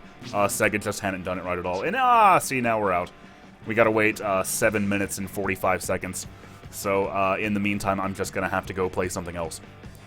Can we talk about the fact that we have more fans working on Sonic than any other franchise now? That talk is about probably that? true, yeah. Wait, let's think about this. How is that? Is that true though? Like, technically, the new games are being made by studios of tons of people, right? Oh no, you mean like it has more fans than other people? No, I suppose. mean it has more fans working on it. Oh, okay. Well, maybe at least Like, in the video game industry, because the official I think stuff, like in comic or- books, you know, most people who are working on Batman and were that like, you know, crazy about it that they would do this, probably grew up being fans of Batman. But yeah, within gaming, I'd say that fans growing up and working on this stuff probably is a pretty new concept. I mean, let's think about this. We have Ian Flynn writing the comics. We have Tyson Hesse drawing, you know. Oh, so I that mean new official Flash stuff. thing. Okay. Yeah. Okay. And we have Ruby Eclipse, who is basically the Reggie of Sega now. Yep. We got Taxman, Stealth, and Pagoda West, I think they're called, is made up of many members of the Sonic 2 HT team. And Just me, or does this look better than the original game? I mean, Yeah, it runs in widescreen. Yeah. Well, besides that, like the color scheme of Sonic, I remember it was more lighter. Here it looks more dark. Yeah, and Kirby Smith pointed out that T. Lopes is making the music for Mania. Like, it's just insane. Like, we run this shit now. Yeah, increasingly that is the case. Of course, Sonic Team itself is still very Japan-based for one thing, and Yeah. still being I led think up by they're a little Iizuka. less now. Like like Unleashed for me is the game where Sega was like, you know what, we're done with the Japan crap. We're all USA now. That's sort of when the USA vibe started sneaking in a bit more. Because like before, then we got those bad translations, the literal translations, which is why we got so much long time no see. You might notice after that we no longer got that. Long time no see. Well, I also think that was, computer room. I also think that was about the time that like the gaming industry sort of got a level up of sorts in terms of like making better translations. But what's weird is that Sonic always gets made fun of for that, but there's lots of other franchises that do that. I think it's because Sonic did it consistently, while Yeah, other I think- franchises. and that's went something that off. I kind of pointed out that really came to mind while I was doing the Sonic Adventure video last winter, is that like the adventure games get a lot of shit that plenty of other games at the time were also doing. Yeah, but I mean, I guess, you know, people justify their complaints with the fact that it's Sonic. It should be better than this. I guess. We have Skylar choking out cats for the Sonic 2 soundtrack. Sonic 4 soundtrack. Sonic 4, yeah. Crappy Blue Luigi also complimented your Vector impression, whoever did that. What And does it mean? And oh, who was it? That was me. Oh. Find the Oh. computer room. Oh, Oh, there's also rumors that Ian Flynn is writing the new 2017 Sonic game. Oh, I fucking hope so. Oh my god, that would be... Ian Flynn... I try to be inclusive here and talk about, and, you know, make it clear what I'm talking about. Ian Flynn, if you don't know, writes the Archie Sonic comics and has for about the past 10 years now, and is known for having a really good handle on, you know, who these characters are and story structure and all that stuff. you know what's funny is that like during like the early days, like when Sonic was first starting to get a bad reputation, like people were like joking, like, oh, Sega's growing up, like the fans should be running this, the fans would make better stuff, and it's just, especially when like better fan games started coming up, like, oh, better than anything Sega put out, and like I find it kind of weird that that's now becoming a reality. Like he thinks. Like I would think that I would think like I understand why Sega was like, oh no, we can do this kind of thing, but I would imagine that eventually they sort of like get the hint and start making the games better themselves instead of straight up hiring fans to do stuff for them. Well, Yeah. Sega's always been really Like, good here's to the- the like- creative fan community. Like you I'm know? not complaining about this, but Okay. I'm really wondering like This is weird. why they even hired Christian Whitehead to begin with. Like, yes, he was remaking CD, but that doesn't seem like too much of an accomplishment in the grand scheme of things. Well, it was an accomplishment I because imagine- Sega didn't have a Sega CD emulator. Like I they, imagine what it was that Taxman wanted to make an original Sonic game for them, but then Sega assigned him the task of remaking the older games to prove himself, and he did. So Interesting. that's what That- happened that with was- Ian Flynn when he wrote the And series. I noticed like, and someone at one point brought up that like, apparently I didn't know for the longest time, but like, Summer of Sonic is apparently an official Sega thing that's made for the fans, and like other franchises don't really have stuff like that, like in that regard, at least to that extent. No, I've Like- always enjoyed how Sega like always treats. For one thing, they've always been really good to like the hacking community and the fan game community. Like Where Yeah. a lot of like franchises struggle with like cease and desists, Sonic really hasn't for the most part. Well, because you can't really regulate it. I mean, there's so much. Yeah, I mean, yeah. it was funny because like I found that out because like there was this dude who was in the like Smash Bros community who was like complimenting that, and he's like, "Oh, now if only Nintendo would do that with the Smash community, things would be a lot better." But I'm like, Yeah, we found still don't know what happened with Project M exactly, do we? I, I think it was just From drama what- within the from community. what I got, they got the hint that Nintendo was onto them, and they flat out did not want to take any risks. Yeah, that's what it seemed like to me. It's just weird because then like another team sprung up and said, "Okay, well we're just gonna take it, and we're gonna finish it." And then a few days later, they're like, we can't talk about it." But no, we're not. They were saying the exact same thing. Wow, that's it was- really suspicious. Yeah. But yeah, Ian Flynn, there is nobody better qualified to write this series. Barack Obama, 2016. He said that. Bro, I don't think that's gonna work. And Bright Spark points out the Genesis collection has official ROM hack support, and keeps having lots of problems with people putting licensed games on there. But regardless, yeah, Sega is amazing when it comes to that stuff. Alien Run says, well, Alien Run, who's right here, says that wrote in the chat that Knuckles Chaotix is fun with 2 players. Can I just mean- say something Sure. quickly? When you guys said Ian Flynn, I thought you were talking about Ian Fleming, as in like the author. So I was getting really confused. Wow. You know what I've always wondered? Why doesn't Sega just hire J.K. Rowling? J.K. Rowling. Is he it a good Rowling? writer? Once She this is a good writer? No. They should hire the person who wrote My Immortal. Ian Fleming writing Sonic. Once is happenstance. Bring Twice him is in for Shadow the coincidence. Hedgehog 2. 3 times is not cool. I guess after this level, I better go back and play some more Sonic Runners. I think I've actually no. I'm gonna play this for a little while and let my tokens recharge completely. I'll get a new one every 15 minutes. But it does kind of suck that there's no way to like buy any more of those now.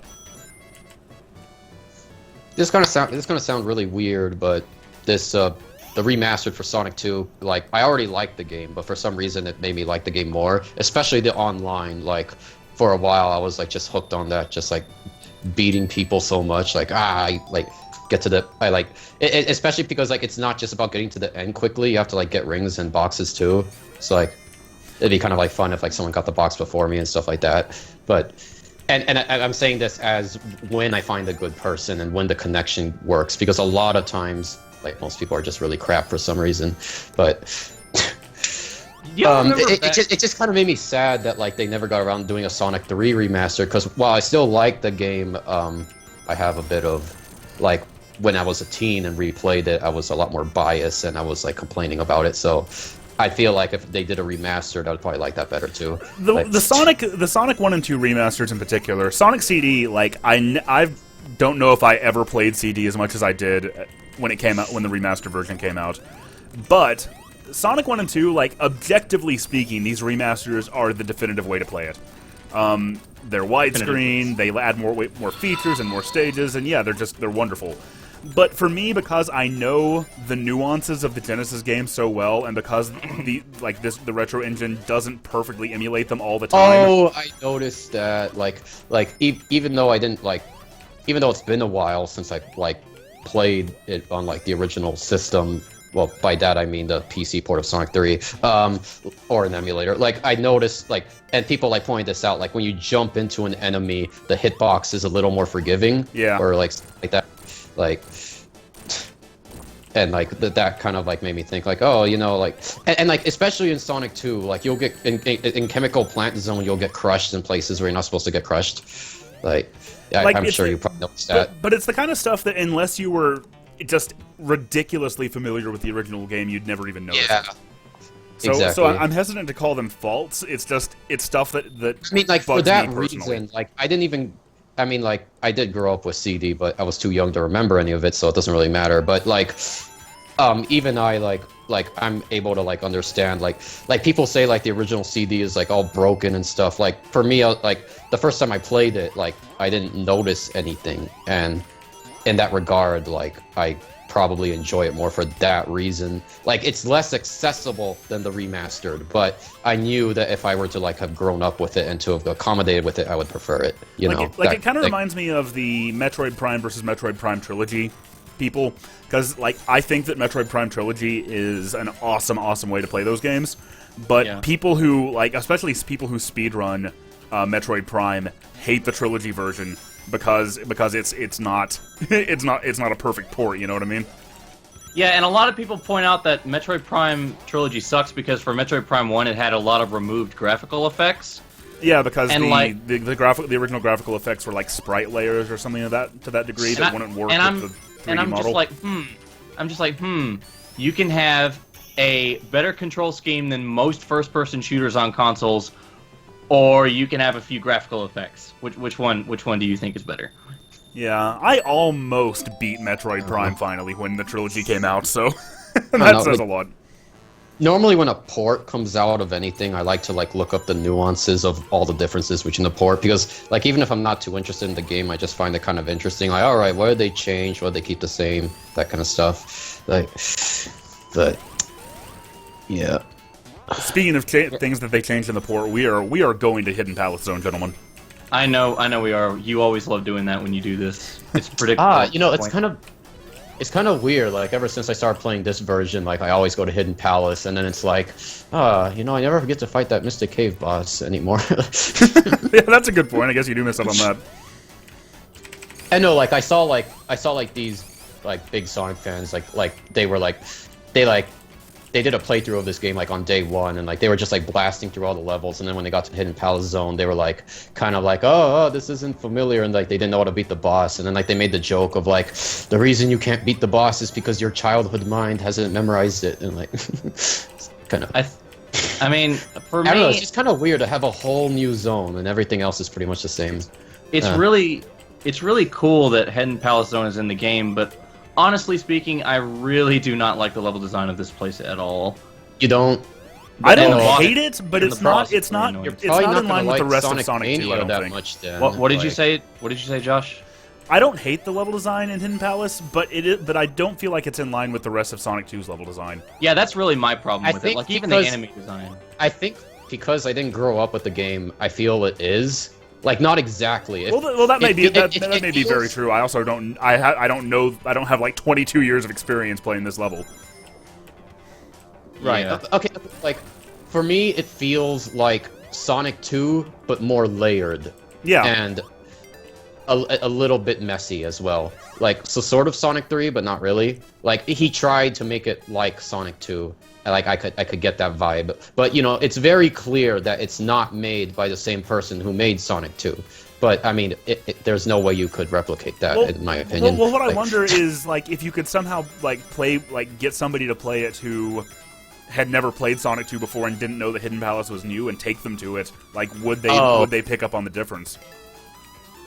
See, I don't think so. I'm gonna be honest. Like, Metropolis Zone is designed really differently from the other zones, and that's true. Yeah, a lot of people will point that out. And well, I mean, that's partly because the third act was meant to be its own level altogether. Oh, that's why it's so different. Yeah, that was the level layout for Genocide City. They took. What's even weirder is that the third act, part of it is its own level, but then another part is scrapped parts from the first two zones. So parts of it feel like it belongs, and parts of it doesn't. So it's really weird. Like the first two zones really flow well together, but then when I get to that third act, I'm like, it's always that one grinder with that one slicer at the top. So I just heard a noise. I think I got a stream notification of some kind. Like, did you guys see a graphic pop up in the stream? I didn't see anything. I think stream notifications only notify the streamer. So really, because yeah. I think they're supposed to go out for everybody. I think they're supposed to go for everybody too. There's a setting for that. Like I've been watching this whole time and I haven't seen anything. So no, I mean like there's a notification. I mean, there's a setting for that because like I saw someone like a professional streamer was setting that up, and like normally a graphic will pop up and he'll thank whoever resubs, but like one time he didn't have it set up right, so everyone could hear the jingle. So yeah. Yeah, maybe. Yeah, because Kirby I did Smith's- just hear the jingle. Kirby Smith says Wood Zone is dead. Deadwood. Hmm. Well, yeah, no new Wood Zone in this port. But You know, ironically, like I'm not gonna lie, my favorite way to play Sonic 2 is the flip phone mobile version, and the reasoning behind that is because it plays the game in double speed, so it actually makes the game harder so that I can enjoy it more. Because like when it's not fast, it's not as fun. I know that sounds weird, but I can no, dude, I can kind of understand that. For some reason, if I go to if I play Pac-Man, like the original arcade Pac-Man normally, then I have a pretty good time with it. But whatever, it's just Pac-Man. But a lot of arcades will have it set up to be like automatically at the maximum speed, and I enjoy it so much more like that. And I seem to be better at it for some reason. Another thing no, like it's kind of ruined Sonic 2 for me. Like I go back to it and it's just so slow. And like the thing is that like when playing that, like Metropolis Zone was hard, and like before then it was never hard for me. So it's like For me, Metropolis Zone is just boring. I think the most annoying like, thing. it went from hard and then it got boring and like yeah. And long. Another thing about the Hidden Palace boss that's really annoying is that this is the only time in the whole series where he's low enough to jump up and hit him, but he flies up and avoids Sonic's attack. Yeah, This that is very time trolly. he's smart enough to do that. Actually, I'm just gonna flat out say like like from a visual standpoint, the boss is kind of creative, but from a gameplay standpoint, this is where you can really tell this is not a normal Sonic 2 boss, because you have to do a lot of waiting, and Sonic 2 bosses you don't wait. Except for the boss of this level, the Oil Ocean Zone the time it takes to beat the Oil Ocean Zone boss is very reminiscent of the time it takes to beat the Hidden Palace boss. The thing is that I don't know if it's just me, but for some reason landing that hit on this boss, you have to get the water thing to hit him, and that's like a lot harder. Oil Ocean, you just wait. Yeah, it is pretty difficult to do it. But if you're Waiting for a fast boss enough, battle. if you're fast enough with it, if you hit him once when he first comes up, and then you hit him as much as you possibly can when you hit him with the water for the first time, you can still beat him in one cycle. And I think that's something that like differentiates Sonic 2 bosses, is that you can beat them quickly. Real talk, Yeah. Oil Ocean is my favorite looking level in the game. Like, it has really good aesthetics. I do kind of like the orange on that sort of purple aesthetic, yeah. I don't know what's my Well, favorite I think it's just the hot desert sun combined with the music. It's just really, I mean, it really reminds me of Sandopolis Zone. That's the best I could say about it. It reminds me of Oil Desert from Sonic 4 Episode 2. that was a real masterpiece right there. Real original. No, I'm gonna Sorry, go ahead. That was beautiful, I must say. Thank you. We use only Needs the more highest dying quality cats. instruments. supposed to do literal quacking. That's what it sounds like. That's and it's the DuckTales level pretty much. It's Can I ask VK you Mai's guys favorite something? Sonic game. Huh? I need to ask you something. Yeah. Go ahead. So, do people actually think Sonic Chronicles is a bad game? Yes. Oh, wow. Really? I mean, it's okay. Like, the game aspect of it is okay, but I mean, it's not worth playing through for it to bleed your ears out. Like, it's kind of like Mega Man 2 on Game Boy. It's an okay game, but it's just a worse version of Mega Man with ear-bleeding music. It's kind of like how Sonic Chronicles is a worse version of a BioWare RPG. Azini saved, with by the way. horrible music. Azini Save points out that this isn't Sonic Runners, and yeah, you're right, that's because I ran out of revive tokens in Sonic Runners, and I have to wait for them to regenerate. Because mobile gaming! Also, can we talk about how in 2011, Iizuka came out and said, no, we're never bringing Classic Sonic out again. This is only for generations. And, you know, we would only bring him back if there was an extreme amount of demand for it. And then we apparently met that demand, and now he's more prominent in anything. And it seems like they're trying to phase out modern Like, Sonic completely.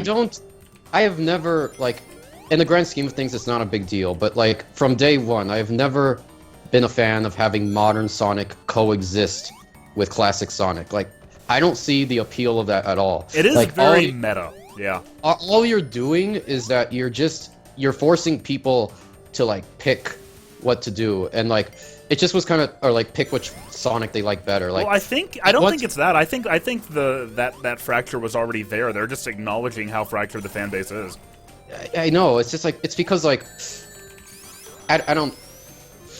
I lost my thought. Like basically, it's just Sorry. like, oh yeah, right. Well, that's what I was gonna say. Like someone even pointed out, like in the Green Hill Zone Generations, like everything looks redesigned. Like even the enemies and the ring capsules, they all look redesigned. They look more modern. But then classic Sonic sticks out like a sore thumb because he looks only slightly redesigned in 3D, and he looks like a claymation thingy, and it just doesn't look right. Like, you know. Like, I mean, what I was saying earlier was that I think this is Sega's way of phasing out modern Sonic, because with how minimalist designs are taking over and how prominent classic Sonic is take becoming. away modern Sonic, then just take him away. Like, The thing Well, is, I mean, they're in the transition period, is what I mean. oh my gosh. Shay May talked a lot about the had a twit longer article. Oh, yeah, it's longer. Like, well, I mean, I like everything I said is my own words. No, but I know. read I know. that, and I was all like, I'm yo, just like, I agree with about that to go off of 100%, something but- he said, so I wanted to acknowledge that this Yeah. was him.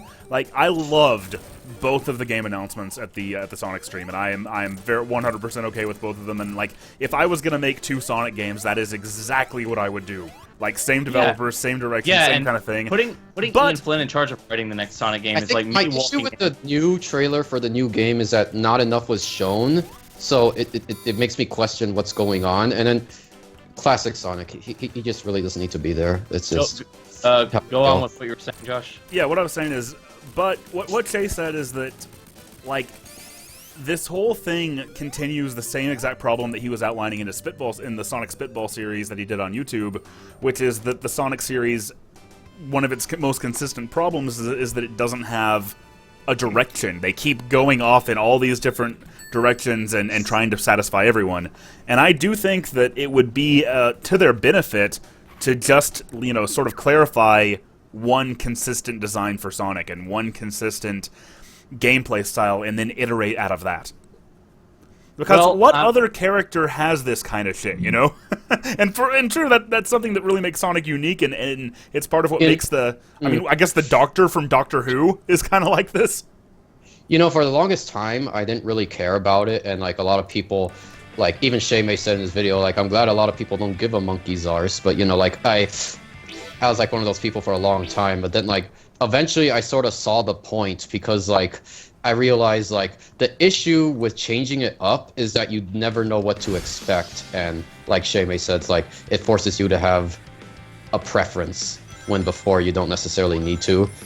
And like the thing is that like for a while I wasn't like into the Sonic series. Like I was never one of those people who were like, oh, Sonic's doomed. I always found those people really weird. But like you know, I would like look at the Werehog and like the Wisps and how Sonic 4 was nothing like the classics, and I'd be like, whatever. Sonic I don't Unleashed care. was the first time I where... think the only time like I legitimately thought in my mind Sonic is dead is with Colors, because I didn't play it. I just like looked at it, and I just thought the concept was dumb at the time. Well, that's a really unusual opinion to have. Yeah. No, I mean, freaking aliens, like, they're dumb. Like, Well, are you Yeah. afraid of aliens? They're dumb. Would you, I in fact, say- run from them? I say that Okay. as I remember what my name is. Okay, as I was saying though, like, but then like, a friend of mine, like, I wasn't following Sonic at all. Like, a friend of mine showed me Generations, and then that's what brought me back. And the thing is that like, I sort of from there, like, no other franchise could like make a game like Generations. Generations is a game that celebrates the franchise's differences, and because of that, I think it brought back a lot of people who otherwise wouldn't give a damn about newer Sonic games. So it's like, Yeah. so at first I sort of embraced that too. But And then, I think that's why Classic Sonic is back but here, then I because realized, Generations was so well received, you know? But then, like, I realized, like, a lot of the hardcore fans, like, on forums, they had the exact opposite opinion. They're like, oh, Generations was so boring because they introduced nothing new. And then I realized, oh, well, to me it was new, so whatever. And then, like, and now I'm feeling the exact same way. This new trailer doesn't seem to be showing anything new. It just seems like more of the same. Like, Well, But then I again, think a lot of people have haven't taken seen issue one. with the very serious sort of apocalyptic tone in the trailer, and I mean, I like that aspect of it, but like, but to be fair, that was my initial reaction with the trailer. Like, I know the game's gonna be good because, to be fair, my standards for Sonic games aren't very high. But well, I I sort of think- accepted they're not for me. They're not made for me, and I don't think they ever will be. But you know, I think once you accept that, they're a lot easier to enjoy. no, they're made for Runners- me, which is why I can even like get enjoyment out of something as shitty and broken as 06, because I just like the gameplay style so much. Like I just, Unleashed. So you really like the adventure style, then? well, no, I like- didn't. I didn't like the you talk about the 2D style, the boost style, and the adventure style. Of those three, I prefer the adventure style the least by a pretty wide margin, but nonetheless, I still really enjoy it. I think Sonic it's Unleashed was like, I'm really glad they confirmed that the new game isn't a boost style, because the only style I really have any gripes with is the boost one. Did they really But confirm that? They did. Well, I mean, it was through a leak, so it could be wrong, but like, the thing is that like, I mean, like, I still enjoy the boost games, but like the main issue with me is that the boost games to me feel like they deliberately lack replay value simply because they play like racing games. See, and I completely disagree with that, but I'm the guy who put like 250 hours into Generations, because that's what I was See- doing. I was replaying it over and over and over again, I'm like getting better and better at the I'm levels. assuming you modded it a lot. Maybe that kept your attention. Not really, no. I mean, of course I played the Unleashed mod, but it's not like I did all that much with it. I just played the levels a lot. I guess like racing games have always been those like the only racing game I'm gonna be honest, like the only racing game I ever really got into was Jack X. And By the way, guys, hang on just a second. Look at Okay. this. Please acquire some red start rings. Start rings. Good job. stop it. Well done, everyone. Alright, sorry, go ahead. Wait, what was the last few words I was Well, saying? we were talking about racing games, and I was going to say, like... Okay, right. I said about Jack X, right? Okay, so the thing is that like I played that and it was fun, but I never feel the inclination to play more racing games because to me in my mind they all play the same. So No, it's dude, sort of like, I don't typically like most racing games because, yeah, it's just... I'm sure there's a lot of skill to it and there's a lot of nuance to it, but to me it's always just like hold down the accelerator, make the turns, drift, yeah, etc., like etc. the Generations and Unleashed in Colors don't feel like that to me because there's a lot more to consider in terms of enemy placement and it feels like the perfect fusion jumping of and racing and jumping, sliding, platform and game. stomping. It's kind of and, the like- same thing as like how Smash Brothers, like, it is of course a fighting game, but it adds a lot of like traditional platforming elements. Well, I mean, yeah, but like at the end of the day, it's still a fighting game, so fighting games aren't your thing. You're gonna get bored of it. Yeah. Probably less quickly, but you know, still like, well, I mean, like like I get your. I mean, I'm kind of in the same boat that like I like the boost games better than racing games because like there's more stuff you can do. But to me, they still feel like racing games, and like the thing is that like. I actually I haven't played Unleashed yet. I mean, I played the PS2 version, but like, That doesn't count. I know that doesn't count. But like my favorite like I like Colors better than Generations, and like it's solely because it has more platforming. It does, yeah. A little bit more exploration. in That's terms a of common wrist usage. sentiment, but And- people who don't seem to care for the boost games, like they like Colors the best of them. Yeah, and it's just like I don't know if you feel the same way. Actually, I think you confirmed you like Generations better. But Oh, definitely. Yeah, I used to be one of those kids that really loved Sonic, and I defended And you Sonic don't- 06 without even playing it. Okay, You know- how old are you anyway? 23. Okay. So I was 12 when Shadow the Hedgehog came out, and I loved that game, and I was Oh. hyped for it. Well, that I game was part made of- for your demographic at the time, then.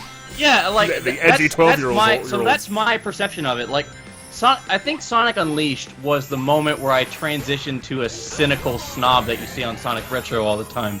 So oh, if I was in that same boat, I'd probably be the same way. Like, why don't Yeah. we have more stories like Shadow, frickin'?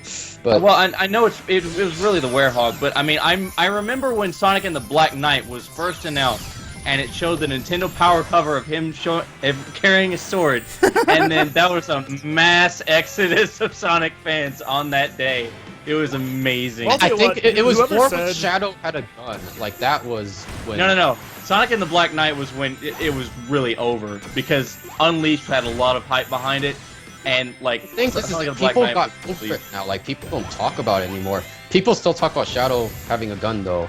Like yeah, that's become more of a Whichever one of you guys was talking about having never played the only played the PS2 version of Unleashed. yeah. Me. Like if Generations feels too much like a racing game to you, then Unleashed is going to feel even more so because the level design in that game is very sort of stretched out. Here's what I'm looking forward to in Unleashed. Like, here's what I expect from Unleashed. I expect that the first time I play it, it's going to be hype as crap. But then after my third playthrough, I'm going to get absolutely sick of it. That said, if you can, you should definitely play the Unleashed I'm going to Project play mod on it PC. anyways. Like, see, I don't want to play the freaking mod. I want to play it the way it's meant to be played. Like, people complain about too much about the Werehog, but to be fair, to me that seems like a pace breaker. Like, if I just play day stage after day stage after day stage, like, I don't know how people do it. Like, I mean, I guess I do know. Wait, the way it was meant to be played. Yeah. Well, literally it was, yeah. That's like saying, I don't want to play the remastered version of Sonic 1. I want to play the original Genesis version with the spike bug, the way it was meant to be played. I like the spike bug. Oh, Okay. the spike bug had some pretty big But challenges. like the spike bug makes it harder, so it thus it makes the game better. All right. I love that we're Okay. debating the spike bug. okay, can I just get something clear? Go Yeah. for it. Sonic Unleashed was released for PS2? Like, since when? It was released for PS2 and Wii. 2008. Yeah, the Wii like, version a is diff- slightly better, but the PS2 and Wii versions are very different from the that 360 was and PS3 partially versions. made by Dimps, and you know how Dimps makes their games. And Yeah. the PS2 version was terrible. Like the day stages were literally just empty stretches of land with a few rings. yeah, like And the and Wii what version was dumb- the same way. that was actually one of the first 3D Sonic games I played, so it was definitely not a good impression. But okay, you know what's weird? Like, so I got, you know how I got into Generations before, like I got all nerdy about Sonic. Like, what was weird is that I was like analyzing. I sort of noticed like a lot of people online are like, oh, what's next after Generations? And they kept making the comparison to Unleashed in Colors, which play similarly. And I took a look at the gameplay and like, I was just sort of wondering for a long, like I noticed something was wrong with the games, but I couldn't put my finger on what it was. And then eventually I just like told like some friends like, you know what's wrong with the new Sonic games? And they're like, what? I think they focus too much on speed. And then they're like, no, duh. And I'm like, no, but Sonic's not just all about speed. And like, yes, it is, you freaking idiot. And I'm like, Holy crap, just making a Waffle Napoleon Toast Dynamite 215. I want to give a shout out to Waffle Toast 215, who might be the only person on the entire planet who has ever gotten 5 stars on every mission in Sonic and the Black Knight. Holy Only other wow. person shit. who's heard of it anyway. Congratulations. Applause. Round of applause. My god. I Oh. tried to get I've- I tried to get 5 stars. I've in seen a Sonic lot of, before I realized that it was a piece of shit. yeah, I recognize him or her. I don't know which one it is, but That's a her. Yeah, it's a her. Yeah, I've seen like her YouTube channel and lots of other stuff. So, Yeah. cool person. Dimps made the Sonic Advance and Rush games, and the Colors DS and Generations 3DS. Yes, indeed. Oh man, I love all those games. What's the delay on the stream? Like, you said thank you almost after I gave the compliment. Gosh, like, I don't know. Yeah. Will the game still be playable after the 27th? Okay, from what I understand, if I'm right, I believe the game had an APK released. Like, when it first came out in Japan, I think. I might be wrong about this, but it came out somewhere, like, months before it came out here. And that version of the game didn't require an internet connection because it didn't have any sort of, like, store or roulette wheel or anything like that. I don't see any reason that version won't still be playable. But the more expanded Like, game with the complete which story version? mode and the missions and all that stuff, like, it won't be Like- available in the Play Store, so you'll have to seek that out and find it yourself. wait, there's going to be basically. a version that's still playable? Yeah, I think there will be, like, a much more limited version, though. Of what, Alright. Sonic Runners? Yes. Well, I mean, yeah. And I'm out of revive tokens again, so I'm going to play timed mode, which I don't play very much. Oh, I nope, think still can't play for it. Sonic Dash and Jump, at least, Sega will maybe re-release those on PC. Mm. But I don't know about Runners. I'm really hoping... Oh my well, gosh, Sonic this Dash is is already out on the Windows 10 store. This is hilarious. She's all going like, "Hi, Alien Run. Nice to see you here. It's been a while." She is very sweet, yes. No, I mean, she doesn't realize it's me on the call. That's what's funny. But yeah. Oh yeah, Yeah, that is now- Alien Run talking on the call here. Uh, I don't know. She might know that. I'm not sure. well, no, because she said that after I posted my comment. So yeah. But Uh. going back to Sonic Mania for a second, what I would love, and I think what everyone would love, would be if they finally ported 1 and 2 to like consoles and to Steam. Yes. As part of, and make it like a bundle thing. Like I would, if they make like a collector's edition of Sonic Mania with 1, 2, and especially 3 all remastered. Oh my God, would they? Like my money. All my money. My God. They put Sonic CD on they put Sonic CD on console, so it really, like, I think the reason they haven't put Sonic 1 and 2 out is because of some kind of mandate. Like, I don't know why. It could be to This is a push really more mobile this is a big development. this is a bit of a stretch, but I think part of the reason is because Sonic 1 and 2 are already on consoles, Well, just not the remastered versions. That's true, but here's the thing. The other rumor I've heard is that it was due to the exclusivity deal that they had with Nintendo a couple years ago. But Sonic Lost World has now come out on PC, where it was a Wii U exclusive before. I'm really excited about Sonic Mania and Sonic 2017 having, from the very first trailer we see PC down at the bottom. Yeah, and I yeah. think that PC will be the main platform of development, and that makes me really excited. Because Lost World and Generations were ported to PC. They were console ports. But this is going to be like PC, like, central development, if that makes any sense. And to be fair, Generations was a fantastic PC port. Yeah, it was really good, although it, lacked graphics options. But That's true. But And what it's I'm still saying a is pain just in the the ass fact to mod. that on the 360 and PS3 that game ran at a not always stable 30 FPS. My God, the difference playing it at 60 was night and day. Yeah, like, it's still a pain in the ass to mod it, though. Like, Melponterations won't be coming out for a while. Oh yeah, that's a good one. I wonder if 2017 is running on the same like an upgraded version of the Generations engine. I'll bet, because it's going to be for the NX, so... So I wonder if that'll sort of reignite the modding scene. I'll be really excited if it does. All right, only 17 seconds till I think- can play again. I think well, one thing I like about what's it called again? Sonic Mania. For some reason, that name's a little difficult to remember. Well, like off the top of my head, basically like how it's like incorporating remasters of like all the Sonic games. Like, I think hopefully that will open up for a potential future Sonic Maker due to the success of Mario Maker. Because if that ever happens, like I That'd would be definitely jump on amazing, that. but my God, that'd be complicated. Yeah, and Although, like, I'll tell a you lot what, of people are I'll like, tell you what, you like, gotta a lot of people I'll are tell- like, oh, so many crap levels are going to be made. And it's like, Mario Maker has the exact same issue. Although I'll say this, I look the I look Retro forward to- Sonic, what I was talking about earlier, the Retro Sonic engine that Christian Whitehead, Taxman, developed, like, part of the point of that was originally to have, like, a perfect recreation of Sonic 3 and Knuckles physics for the purpose of fan games. So that Yeah. kind of wouldn't surprise me now that I'm thinking about it. No, I wouldn't be surprised if Sonic Mania has shitloads of mod support, and it would be the best thing that Sega could possibly allow to have a level editor in the game. Honestly, Oh my Yeah. God, that'd be amazing. I mean, I look forward to running around the loop, then going on a spring and plummeting into instant death. Although I I look do forward to wonder, that as well. I wonder if there's going to be another playable character. Because Sonic 2 added Tails, Sonic 3 I added look Knuckles, forward should to see a Sonic lot of- Mania add another playable character? I look forward to seeing a someone lot actually- of unfinished loops, but yeah. Someone actually Mighty the Armadillo. There you go. Someone actually pointed out on Sonic Retro, they actually deciphered, like, the trailer, and they said that modern Sonic will maybe be in the game, as well as classic. In Mania? Yeah. Interesting. No, I would kind I of be okay don't with know that, what- honestly.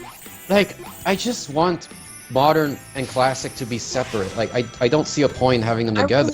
I really don't care. I think that shit like that is really petty. You should be, as a I Sonic know it's petty, caring but like, about, as a Sonic community, I think we should be caring about getting a good game. I know, versus- I know it's petty, and like, I eventually got over the Generations thing, but like, it's just, like, I know it's petty, but like, from a design perspective, purely from a design perspective, I cannot fathom why you would do that. Well, let me put it like this. I don't... Like, while I would be fine if Modern Sonic was an unlockable character, I think that'd be pretty cool. like, I don't want him to be a focus or anything, like, on this game. Yeah, no, I don't think he will be at all. No, I don't think so he'll either. just be either unlockable or, hey, here's another character you can play as Modern Sonic. Here, we threw him in. Unless, like, classic Sonic, like, dies on the last level and then Modern Sonic takes his place. That would be really good. I wonder That would be if very he strange. might... What if Modern Sonic ends up being the easy mode, and he has boost and homing attack? Man. Like, I was also I pointed mean, out, if they I want to saw Game, solidify classic gameplay is better, sure, go for it. Like, Game Explain pointed out that at the end of the Project 2017 trailer, both Modern Sonic and Classic Sonic appear to boost. Yeah, they do that. So that's really alarming. it seems more like the boost mode from Sonic Advance 2. I mean, I actually kind of welcome that in a way because obviously the classic gameplay in Generations is going to be inferior to Mania anyway, so they're probably going to spice things up. They're probably going to follow up on Generations where, Classic Sonic learned the homing attack from Modern Sonic at the end. They were probably going to follow up on that and give him more of Modern Sonic abilities, but if they were going to do that... Well, I kind of hope they then what don't, the because hell's that was the one of the point? big problems with the 3DS version of Generations, is that, like, Modern Sonic Classic Sonic got the homing attack, like, when you got to Emerald's Coast, and so there was, like, because the whole game was 2D anyway, there wasn't a whole lot of differentiation between the two Sonics. Yeah. I mean, I don't know. I never played the 3DS version. It's just sort of about it. The 3DS version could have turned out so much worse than it was. Like, it's kind of a miracle it's as good as it is. I even. think the game is, from what I've seen, it looks pretty good, and like... That's what every Dimps game since Rush Adventure have been like, it could be worse. Like, I mean, like, early footage of it I played a looked little bit of, like like, trash. Lost World. I played a little bit of Lost World 3DS, and I really liked it, so, I don't know. Lost World 3DS, Johnny did a review on it, and I said, oh my god, is it really that bad? Lost World 3DS It's- turns to shit in the Don't third level. take- I actually like it. The first two stages of Lost World 3DS I like better than like its console counterpart. But Yeah, it no, just that was all Johnny's falls apart in the third level. I wouldn't take anything Johnny says for granted. His opinions are kind of, yeah. I mean, I like Well, his opinions I are mean, his own. You know, I think Yeah, it's important exactly. to make your own opinion Like, on things. That's I mean, I just a lot of things. Two things that a lot of people like.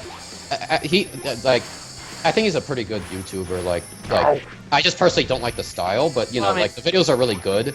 I mean, it's the fan base that kind of drives me nuts. They like Well- they own up, they suck up to him. So well, I don't want to talk about the guy behind his back, so yeah. yeah. No, I'm not saying anything bad about him. Like I'm just, you know. Well, that's to be fair. That's going to happen with pretty much any decently popular, Popular YouTuber. YouTuber. Anybody who gets big enough is going to have Yeah. a problematic fan base. Yeah, thank God for AVGN, because he has I mean, the I- best I- fan base in I the was- world. I mean, technically, I was talking about Shay made behind his back earlier, Yeah. even though it wasn't the intention. Yeah, but you were doing that right in front of him, so it was cool. No, he left. Right Yeah, before he I left did it. right before he was going to talk I about was him. going to do it with him, and then that would have been interesting to see what he responded with, but See, I'm going I to say don't know. something worse. I've never watched Shay May's videos. Ah, Wait. dude. Get out. Shay May's videos are fan-freaking-tastic, but very long, so, you know, I'm not a- I'm not a- Start with a short one. And then I'm work not. your way up. I'm not a fan of Pokemon, so No, he did a Zelda one, and he did a Metroid one, and he did a Knights one. Yeah, no, the Knights one is kind of hard to find because it's called Were Sega Ever Really Any Good? But yeah, that whole video is about Knights, and I was so happy with it. I don't know. Maybe. Just watch the Metroid one then. Like, Yeah, the that Metroid one's one's good. pretty short. Yeah. Maybe. Oh no! Or what? He on his second channel, he has a parody review on Jurassic Park for the Game Boy. Maybe. Jesus. Wait, I didn't even know he Alright. had a second channel. You didn't? No, Yeah, why it was- didn't, God, it was why funny, didn't I like- know? Why didn't I know that? Yeah. Like, oh, you should have uploaded this on your main channel. Like, it was kind of. I mean, it was a parody review, but like, it was still like, I guess he doesn't want comedy crap on his Now Josh main channel. has to make another critique tube for Shay's second channel. That would be the point. No, he has to. He People has in the to. stream, are you having any trouble with lag? Because I see somebody saying that the I- stream's lagging. Yeah, on my end it's really lagging too. I thought it was just me at first, but yeah, it's lagging really bad.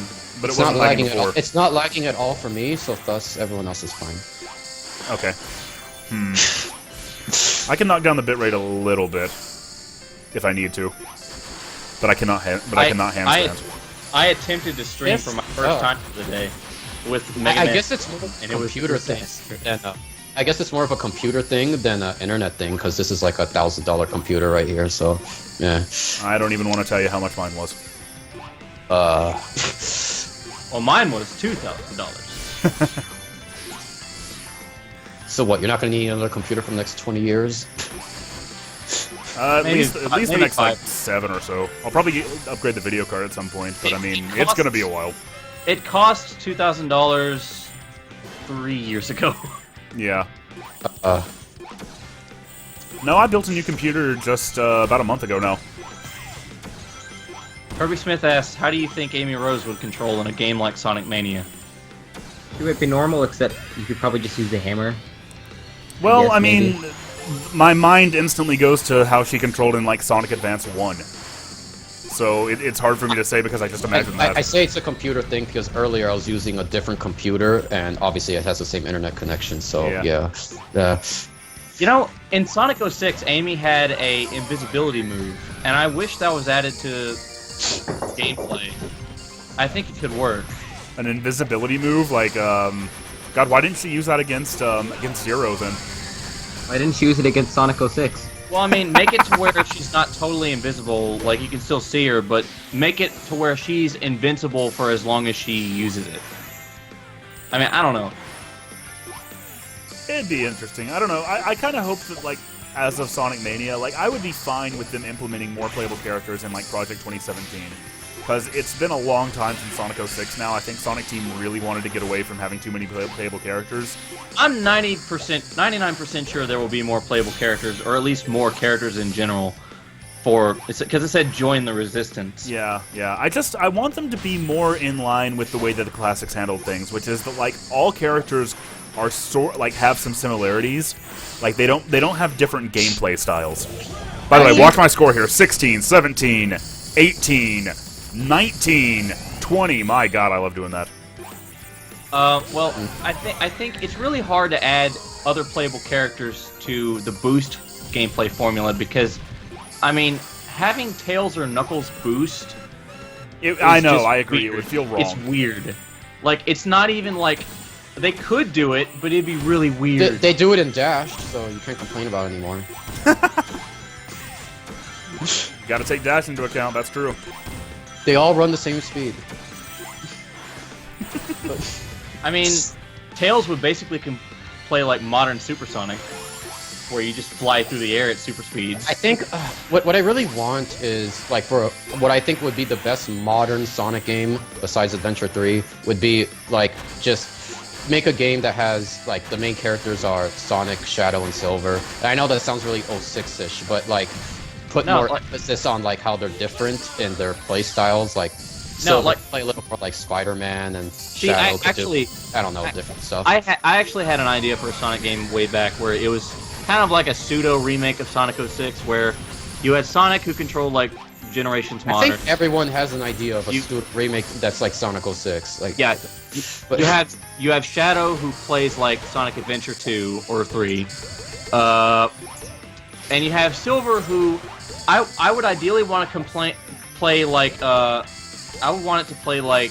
I think Silver should play like a Spider-Man game, and then Sonic could play like a boost game. Okay, so wait a minute, I have an idea. Same thing. If I could finish my sentence, if I could say, Yeah, go I ahead, would go want ahead. to play like Jedi Knight 2, Jedi Outcast, or Force Unleashed. Where Or they I'll tell you what, we so just good. take Silver out completely and have Gordon Freeman with the gravity gun. Yeah? or have Reggie Fils-Aimé, That'd be fine too, yeah. His Or- body has been ready for Ow. so long. or Scrooge McDuck. I'm aware I didn't give the game a fair chance, but from what little I played of it, I feel like Force Unleashed was kind of boring. But then again, I didn't really give it a fair chance.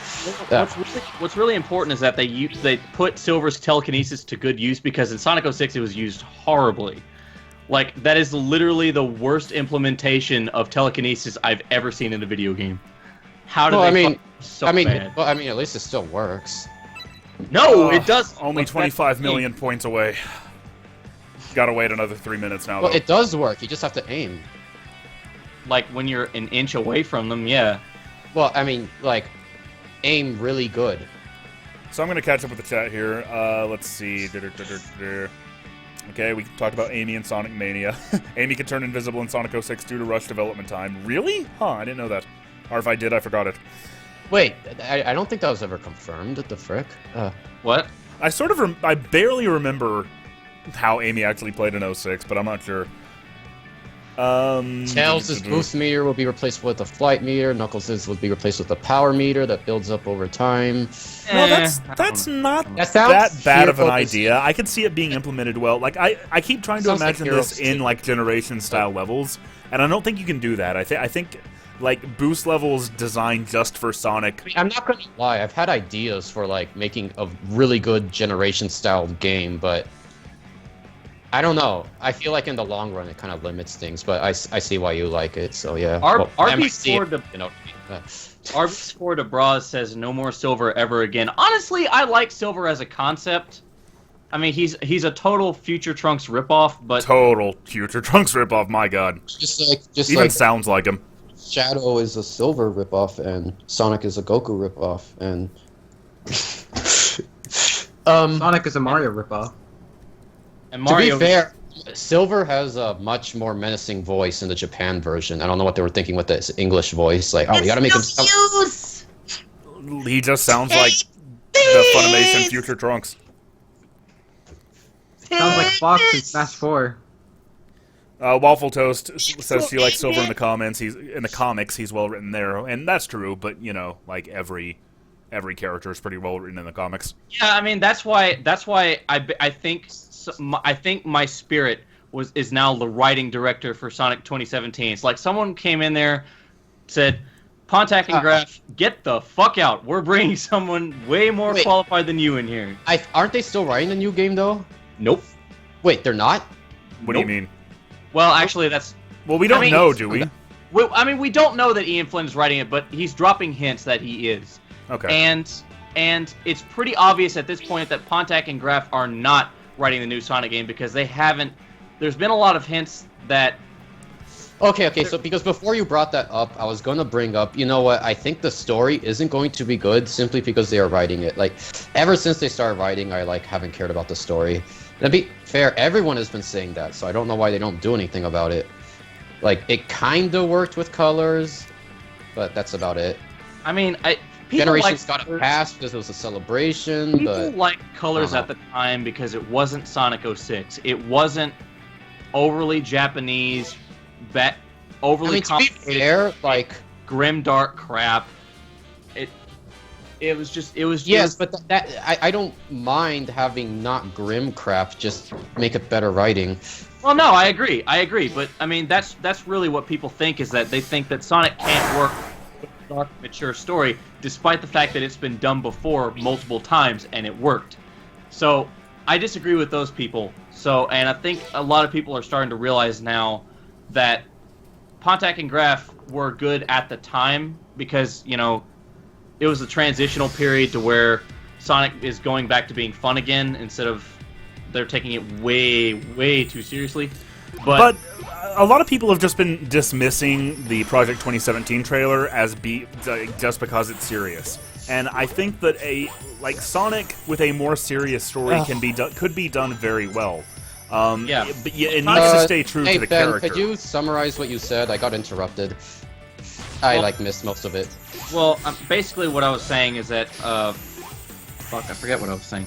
Basically, I was saying that Sonic Colors was a good time because when it came out, you know, people were really burned on bad Sonic gameplay ideas, and really the gameplay started getting tied into the plot. Like, Sonic turns into a werewolf, so we're going to make him a werewolf. Like, I don't why, and I don't really know where the hell I'm going with this. But Okay, I get what you're saying now. To add on to that, like, the thing with, like, in their defense, like, Potengraph, like when I wasn't a nerd about Sonic at the time, like I looked up the cutscenes for Generations, and I didn't mind them. Like it was a bit iffy that they were talking weird, but it was just okay. And I feel a lot of people who aren't into Sonic too much won't mind it. It's just once you start getting into it, and once you actually start caring about the story, it's like you just can't be bothered with it. Generations was the point where I realized Pontac and Graph suck, because you have this 20-year anniversary, you have classic Sonic and modern Sonic coming together, you have all these games coming together with their levels, and you do nothing with it. Well, okay, let me say something about that. Yeah. Let me say something about that, because They I don't only think... wrote the writing, not like the actual plot. Sorry, Josh, what were you saying? Yeah, I don't think that the problem with because I'll agree the story is probably the weakest part of Sonic Generations, but I think that has more to do, at least the impression that I've always gotten from it, is that has more to do with the development time of Generations than it does anything that the writers wanted to do. Because I think that Generations needed to come out in 2011. You know, Sega had that whole thing, like they wanted it to come out for the 20th anniversary.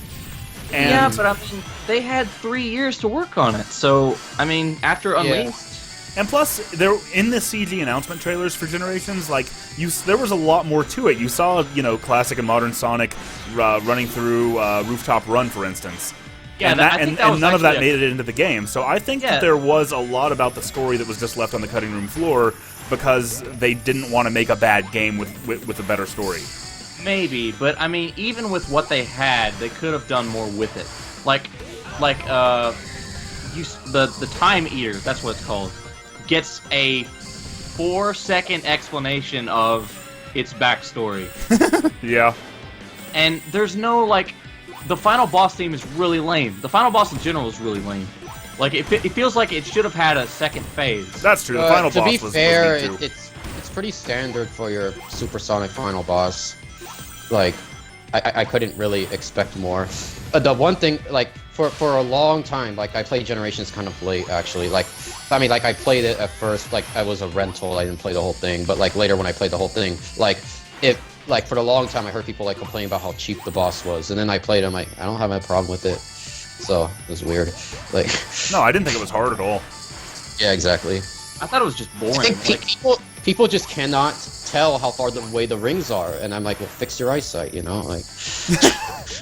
Well, I think it has more to do with the fact that the gold rings blend into the psychedelic background. Well, learn to see the rings, and the entire game trains you for that. Because one thing about it is that when I play that boss, I I always keep it in the 3D behind the back mode. Yeah. Maybe you have to top 3D on. I never played it with 3D, but I found it really weird when they specifically made that decision in Lost World. We're gonna make the rings look more clear just so that because people were complaining about it before. Well, they didn't word it like that, but that's what I was getting at it. And it's they looked fine before, and now it legitimately looks like I'm playing a video game. It doesn't feel like I'm running through a world. Dude, that was my problem with not the last thing you said, but my problem with Lost World in general, and this will be a spoiler for years from now whenever I get around to doing an episode on it.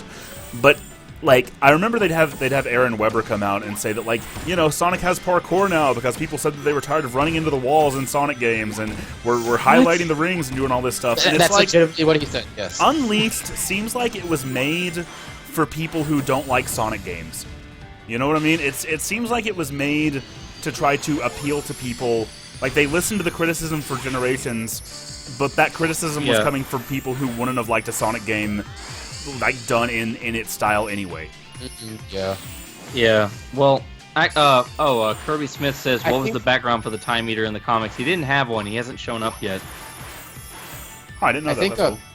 I think this is going to sound really weird, but I think Lost World would have done better if it was more ambitious, because all of my issues with it is that certain aspects are too safe. And I feel yeah, it's the game, and the game's good. I like the game. It's just the issue is that it ended up pissing off people anyways because it wasn't what they wanted. So if you're not going to make it what you want, what they want, go all out. I guess the best I can say about Lost World is that it's a decent game, but it just doesn't feel anything like a Sonic game to me. Yeah, it's which is saying a lot because, like I said earlier, I like the boost games, I like the adventure games, I of course like the classic games. I'll accept a lot of variance when it comes to Sonic, but Lost World just did not hit it for me at all. Yeah. I actually haven't played Lost World, but I have seen the cutscenes on YouTube, and I can say the plot sucks. Plus, I But- found an invisible wall. When I got it in the Humble Oh, Bundle on that's PC bad. and was playing it again, and I went backwards in the second level and ran into an invisible wall in a game released in 2013, and I was like, my god. Wait, in Yeah. Lost World? Like, Yeah. what happened? Like, Yeah, sorry, I got in, interrupted again. Sorry. in the desert level, the second level, like Act 1 of the second level, when you first come out of the caves, there's like that 2D section where you're running from the sandworms. When you come out of that and you're back in 3D again, just turn around and go across this and like go across the desert area that you walk really slowly through. And if you go back far enough, you just run into a blatant invisible wall. Wait, which level is this again? The second stage, the desert stage, Act 1 of that. Which Act 1? Like, you go inside and you go back outside? Yeah, when you come back outside, and it might work in other places too, but that was the point where I was like, okay. oh my god, I don't believe this. No way! I don't believe this! Interesting. Where's that damn fourth Chaos Emerald? No, you didn't insinuate So, the damn since we're enough. on the Fourth topic, Chaos Emerald. do you guys think that the parkour mechanic is good in concept? Because obviously it wasn't well utilized in the game. But Honestly, yes. I think that, I remember one thing JonTron said about Sonic is that one thing about Sonic that always annoyed him was that when he was playing, it was like, I think, okay, is it okay if I say something not safe for work? We've been saying a lot of stuff like that, so go for it. Okay, Not at work. so here goes. He described it as you're fapping away. Yeah, your porn stops. That's what hitting a wall in Sonic games is like. So parkour allows you to get around that, I think. So I it could I work don't- in I don't get the joke, but then again, I don't watch much JonTron at all. So, It was on Well- Game Grumps, but I mean, if you don't get the joke, I don't know. I'm not gonna explain it. Well, let me put it like this. I can see where they're coming from, the parkour. I wish it was in, like, the parkour in... Oh god, I'm only 5 million points away, look at that shit. The parkour in Lost World is obviously segmented and bad and kind of sucks, but the way that it was promoted in the lead up to Lost World, like what they always had Aaron saying was that, oh, the people who don't like running into walls, everybody complains about running into walls, and I was always like, well, then keep playing the stage until you know where those walls are, you know? Like, Yeah, like, well, I think I really didn't like that IGN review of Generations, where it's like sometimes they get stuck on the wall, and that ruins the experience. oh yeah, and it's the like, people who were saying, I mean, normally that would be a nitpick, but he made it out like it was a legitimate problem with the game, and it was like, come there on. were Yeah, like- there were like big, like one of the worst reviews I read of Generations. I don't remember where it was from, but I know I could find it again. One, they didn't It's just think the that one any of where they thought that all the stages were the same as they were in the original games, and therefore Yeah, that's two, what you said, they yeah. extrapolated that Crisis City from Sonic 06 still had all the same bugs as the version in Sonic 06 did. It's like, No, oh my it did. god, journalism is dead. Yeah, and a lot of people were harping on why is Crisis City in the game? Sonic 06 sucked. Just play the game and enjoy it, you cuck. Please See, don't that was my please don't call initial- people cucks, even theoretically. That but yes, was I get your point. That was my exact initial reaction, but because I don't like to be that rude, I eventually kind of sucked down to it and like, well, it's in the game because it's a celebration of all the games and not just the good ones. You Yeah, know? and Crisis City was one of my favorite levels in Generations anyway, so... Yeah, like, it's one of the best, well designed, along with Kingdom Valley and Wave Ocean. Like, Waffle Toast says, well, hey, anything is better than IGN's review of Black Knight, where they only played through half of it. Yeah, there was a very similar thing that happened with Unleashed, actually. they Like, just- people found the reviewer's gamer tag and on Xbox 360 and found that he'd only gotten, like, less than half of the achievements for Unleashed before reviewing it.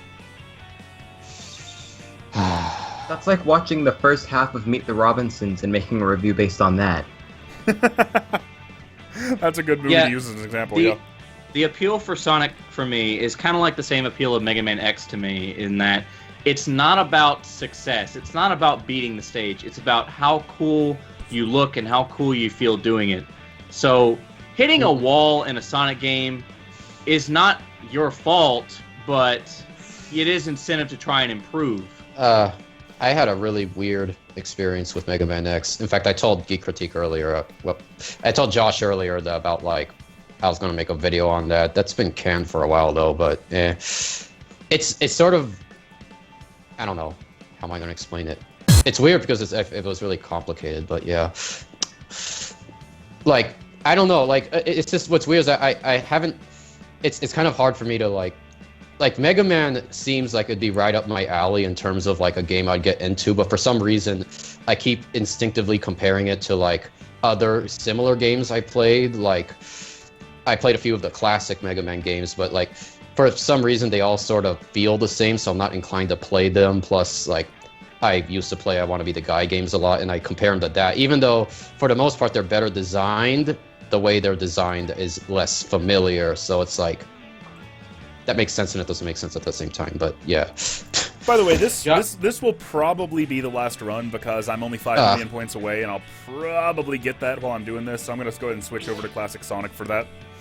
So Okay, I should probably say the last thing I wanted to say that I haven't gotten around to say then. Hold on, man. We've got like at least 15 more minutes or so, but I'm just saying this will probably be it. Well, I guess I'll bring it up anyways, but basically like on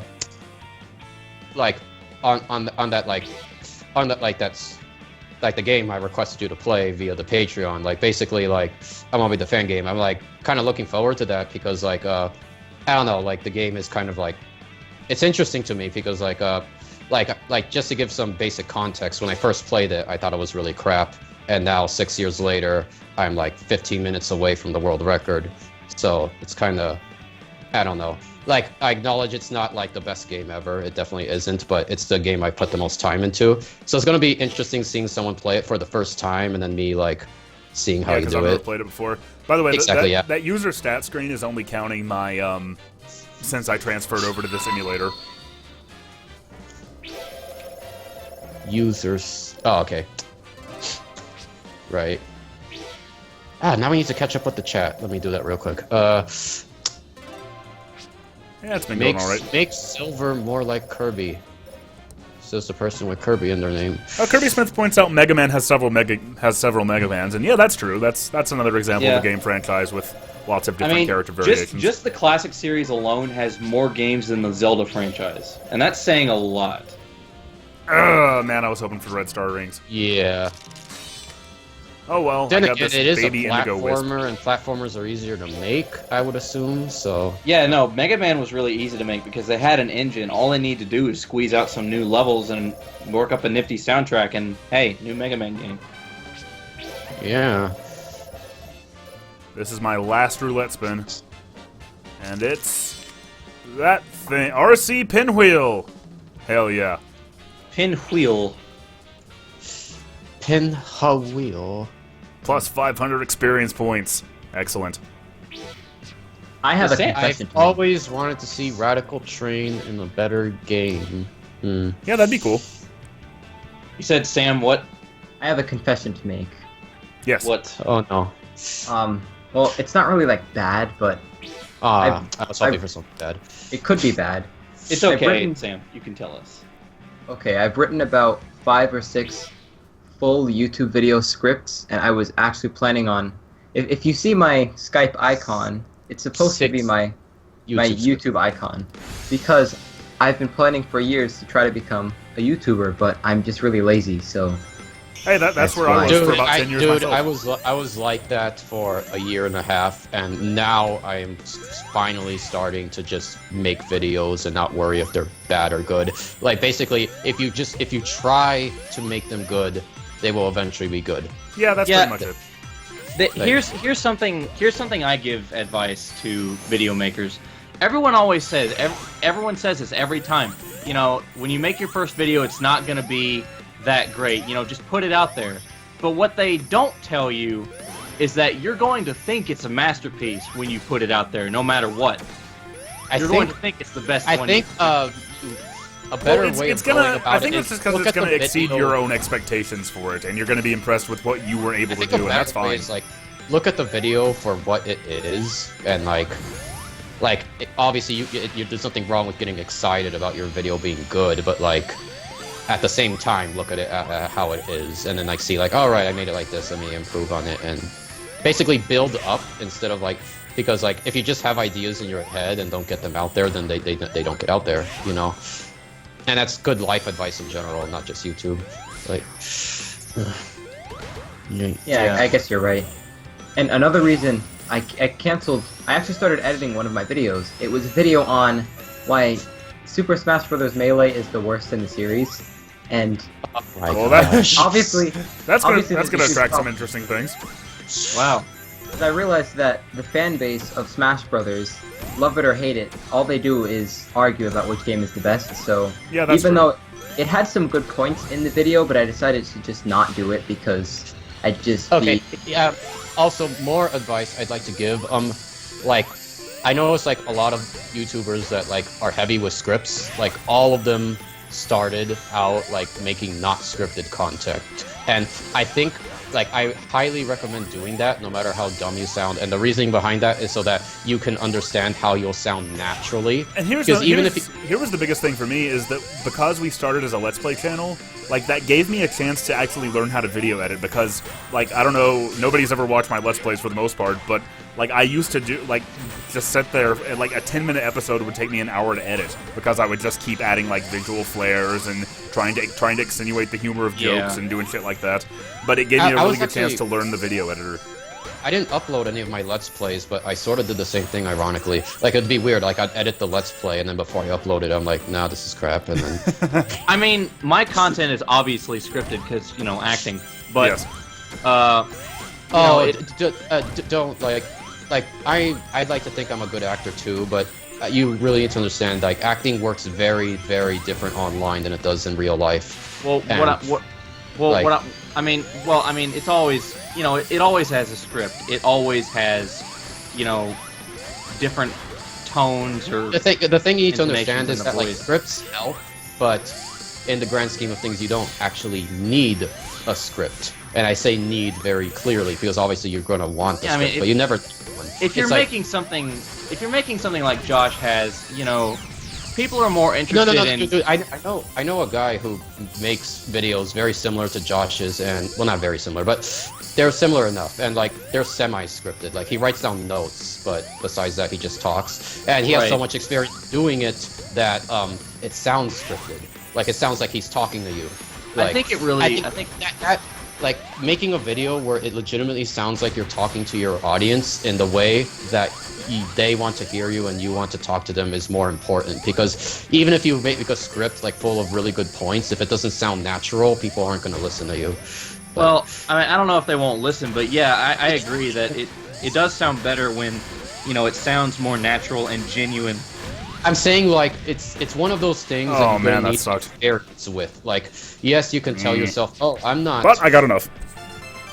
Like, yes, you can tell yourself like, oh, I don't need my voice to, or like, you can tell yourself like, oh, my voice doesn't sound bad, but then you'll have the pressure of not having your voice sound bad, and I went through the same dilemma. Like, basically, go from ground zero, even if that means you accepting you're shy, and then work up from there. Yeah, know? like you worked up the courage to audition, and I had to tell you straight up that you weren't very good. yeah. Who auditioned, or is this an example? Didn't you audition for something I did? Oh, no, I mean. Wasn't it you, Alien Run? Oh wait, is this Ben or the other guy? I'm Ben. I'm talking about the dubs. Oh Yeah, no, you- I never auditioned for that. You see, I'd want to, but I I don't know. thought you did. I Okay. don't know anything about voice. I'm not good at voice acting. Or at Okay. least I Well, don't know I'm voice acting for gonna have to wait characters. 9 more minutes to fight this boss if I'm gonna get I rank guess- 99. So, hooray! More waiting. Hey, I guess I mistook you for someone else. My bad.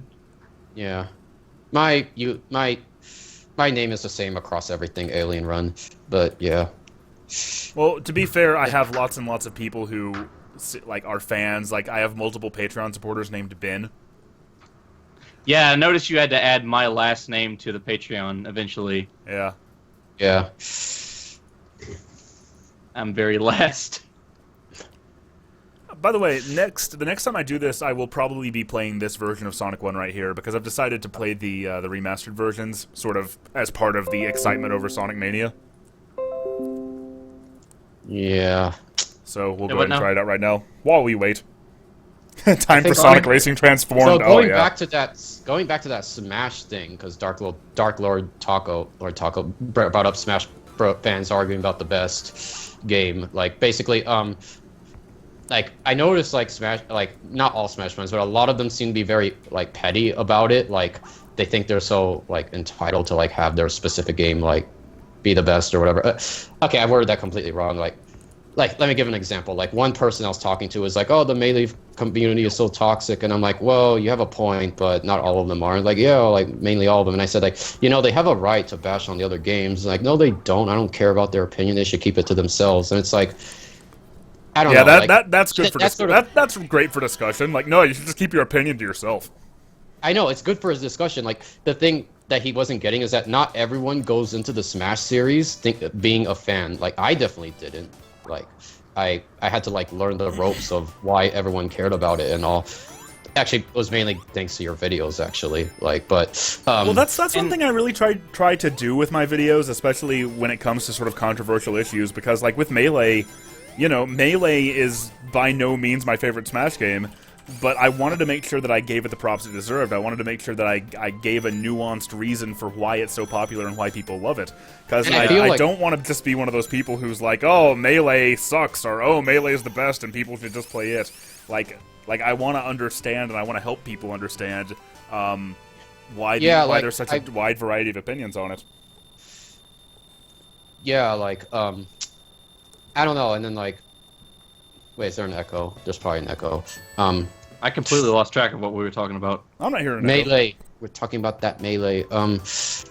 Basically, I don't know. Like, I was introduced to Melee in like the worst possible way, and like, what's interesting is like, and even at the time, I wasn't a Smash fan, and then like. This is gonna sound really weird, but like Josh's videos actually made me a Smash fan because like he kind of introduced me like what the appeal was and what it was about, and then from there I appreciate that. Yeah, from there I sort of dabbled into it, like, and then like I was being really cautious the whole time, but like I dabbled into it, and then eventually I became really hardcore about it, and now like Melee is my favorite. So it's like, oh, that's like cool. actually I recently taught myself how to wave dash, so yeah. Kind of interesting. Well, actually, and then it kind of dabbled into like understanding how fighting games work in general. Because like prior to watching any of those videos, like all I viewed about Smash is like, oh, it's just some party game, you know. I've never video games. I've never been a big fan of competitive play in general. So yeah, I've always thought of Smash as a party game. Here's the biggest thing I've learned throughout all my dabbling is that like fighting games in general, like they're not games in the same way that other games are. They are tools that allow you to play a mental game with your opponent, and that is the game you are playing. And because like the biggest flaw with fighting games is that they are fighting games. It is essentially pointless, but at the same time it's a fun sort of pointlessness, if that makes sense. Not really, but okay. No, I think I sort of understand what you're getting at. Like, where other games can be like playing a fighting game by yourself is kind of like playing chess by yourself. Yeah, to be fair, that's more of my opinion via like multiplayer games. Because for a long time, I didn't really get the appeal of multiplayer. I mean, like I got it, but like I was always very stuck up about liking single player better.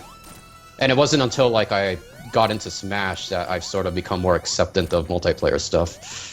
So, yeah. Yeah, it's interesting. Like, I know people who exclusively play single-player games, and generally that tends to be people who, like games for reasons that have to do with story or world building or stuff like that. Stuff that multiplayer doesn't do so well. It was really weird because, like, I kind of still am, but like mainly back then I used to be like really hardcore about I want to be the guy games, and when I found out that Melee was like super like technical and everything, I'm like, hey, this is, and like when I found out why it was technical and stuff, I was like, oh, this is like the multiplayer version of I want to be the guy. That's really cool, but I don't know.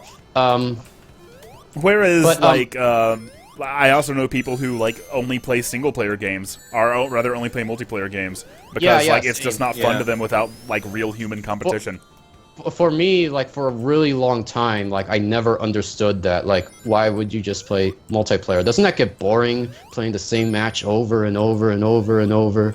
Like, I mean, I guess it really comes down to the social aspect. But I'm introverted and not antisocial, but more of, you know, I like isolated experiences basically. yeah, like, well, I do too, but like, see, it's really weird because I eventually got bored of isolated experiences. Like, it's kind of weird how I'm sort of transitioning, like, because I played single player games for such a long time, but like, now I know what to expect going into one. Like, in fact, there was one friend I had, we're like really good friends, like, we kind of went against the norm. Like, normally when he has friends over, we like play, he plays multiplayer stuff, but for some reason, we just took turns playing single player stuff, and that was really fun for a while, but eventually that got boring, and yeah.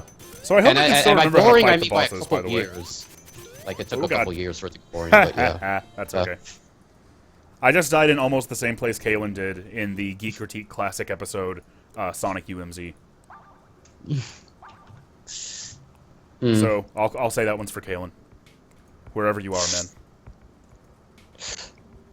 Did he die? I mean, not literally. Not in Okay. real life. But what was I talking about? Oh yeah, basically, they've started a new thing of single player plus games where it still has an isolated experience if you want it, but there's new like social interaction elements. Like Dark Souls has the messages that people can leave when you play it. I sort of view single player and multiplayer as sort of like exclusive to each other because I like them both for different reasons. I guess the exception would kind of be like Minecraft because it's more of a roleplay kind of game, but I don't know. Minecraft is hard to categorize what It exactly is. It is. It's really hard to categorize. Well, never mind. I wasn't gonna go there, but never mind. I was gonna say something really bad. I don't get comments like this. I just got a comment on the PlayStation Neo and Xbox Scorpio video. Somebody said, like, there's a 997,513 out of 1 chance the Geek Critique will reply to this. Being struck by lightning has a lower chance than the reply. I reply to comments a lot. That's a weird thing for somebody to say about Yeah, me. they're just doing it for attention.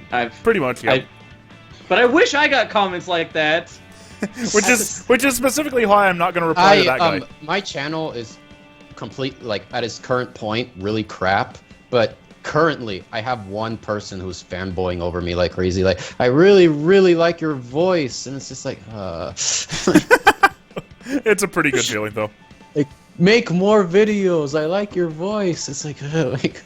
No, like, I think my most dedicated fan, I don't know his name, but ever since I released episode 1 of Mega Man Zero, he's left, like, a comment every time that's, like, real constructive criticism, and I'm like, oh, thanks, dude. The chat's talking about water levels, by the way, in Sonic games. I did that, I did that constructive criticism thing with Content Free Time. I'm not sure if any of you heard of him. Like, for a while, I just went to his videos and, like, just pointed out everything wrong with it, but then eventually I realized the advice I was giving him wasn't, like, helping much, so then I kind of, like, dropped it. Like, What were you saying, Josh? I was just saying the chat's talking about water levels in Sonic games. Oh, Somebody yeah. said, I like Amazing underwater is levels in great. Sonic. And yeah, You know Hydro City is wonderful. Hydro City is know- the definitive way to do a good Sonic water level, in my opinion. Definitive dubs. I guess. But hey, let's go ahead and steer the conversation back towards Sonic Runners here, because this is probably going to be the last time I'll ever play it. Okay. I maintain that there's no point to water in any platformer unless it makes you more awesome, and that's why I love Mega Man. Alright, think- I've got 2 red star rings, so I might have to wait another 15 minutes if I can't beat the boss in one go. Because these bosses get pretty difficult, and he has different phases, and depending on which phase I get, this could 15 be minutes. challenging. Woo. So, All I have to say about Sonic Runners is that I've always not liked like those kind of running games where you just keep going, like Temple Run or whatever. I mean, I played them a little bit, but I never really got into them. So I decided to download like the beta when it was released in Japan because I have a Japanese Apple ID. So I got that version. I played it and I really enjoyed it, but I don't really see it as a Sonic game. I just see it as running game with Sonic characters in it, which just it doesn't work for me. I mean, to be fair, I don't see it as a Sonic game. Could be said about like the entire franchise. Well, Yeah, everybody has different opinions on that stuff. Like, what is a Sonic game to you? That's part of Shay's whole point with Sonic Spitball is that it's like there's so many different interpretations of what Sonic could be. Well, Josh, you really ran this game into the ground. I don't get the joke. It's okay. It's okay. No. If you didn't get that joke, I'm worrying about you. No, okay, maybe I did get the joke, but I don't get why it's funny. It's not. That's why I laughed. Jokes It's a are bad supposed pun. to be funny. I ran the game. I made that same joke. Like, I'm running out of time to play this. Oh, I didn't catch that. Yeah. 'Cause you didn't put any emphasis on it. Let's see. What's a good buddy to use for boss battles? I can't remember. I know this one's awfully good because it makes invincibility last longer. But yeah, When did Twitch get a Sonic emoji? Wait, I there's a didn't know. Sonic emote? Oh wow! It looks like the ice cream bar. I didn't know it had that. No, Like we if were Sonic- on the Twitch stream for the 25th anniversary party, and nobody used that. Huh? Huh. wait, what? Look at the chat room. Alien Run just said "Toot Toot Sonic Warrior" with Sonic emojis. Yeah, that's me. Yeah, I know. Right. What about it? No. Nobody used any emojis. Oh, you're right. No. Oh, yeah, that nobody is a used- pretty good one. Nobody Okay, I'll used use that that. specific emoji for the 25th anniversary party. Well, to be fair, it is a sub Thanks as any emote. save. It Oh, is. Oh, It's okay. terrible. That makes sense. Yeah. It looks like a rejected character from VeggieTales. He looks like the Sonic ice cream bar to me. Oh god, you know I No, had the one eyes of are too those. close together. Yeah, they should be on opposite sides of his head. All right, here we go. And I a also- greenish I also- tint I of also- blue. I also got those, but yeah. I had a Sonic ice cream bar one time. It wasn't very good.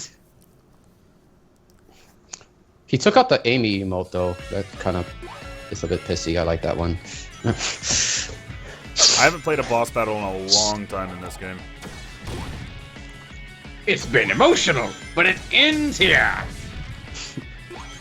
Oh wait, the boss battle loaded up. Wait, you get Excalibur? But one last thing I want to say about Damn! Sorry. one last thing I wanted to say about the like since we were on the topic earlier, like the melee video Josh did, which I thought was really well done, was that it's sort of like you talked about like the competitive God. scene, but like you didn't go in depth in it. Like you didn't try to make it a big deal. You just kind of brought it up. So like you left it up to the audience whether or not they would make a big deal about it. And I know it's like a lot of other YouTubers try to do that, but they kind of fail. Like that'll usually be their ending quote when saying that Melee's good, and like, and you should like Melee because that's a big competitive scene. And it's like, you know. So I thought that was kind of nice. I always thought that competitive hasn't gone players well. tend to be Oh Kind of- man. douchey. It seems that way, but like certain aspects of competitive play sort of require that for a healthy competitive scene. I've sort of learned that. Like, Like trash talk. Like I've never believed in that. Like I don't care how some of it competitive- comes out more naturally than usual. Like I didn't bring up like during that Shay stream. Like one of the complaints Shay was saying about one of the bosses is that it was cheaply designed. And like I didn't word it exactly like this, but my gut instinct was to say, well, you're sucking at the game. And you know, I can imagine that would translate well over to a multiplayer game. You know, but it's sort of the trash talking is more done in a natural sense. Like to an extent, though, I agree with you. That's sort of why I don't like competitive play that much. It's more of a you don't want to, you know, because like being negative isn't like overly negative is never really a good thing, you know. Like Yeah.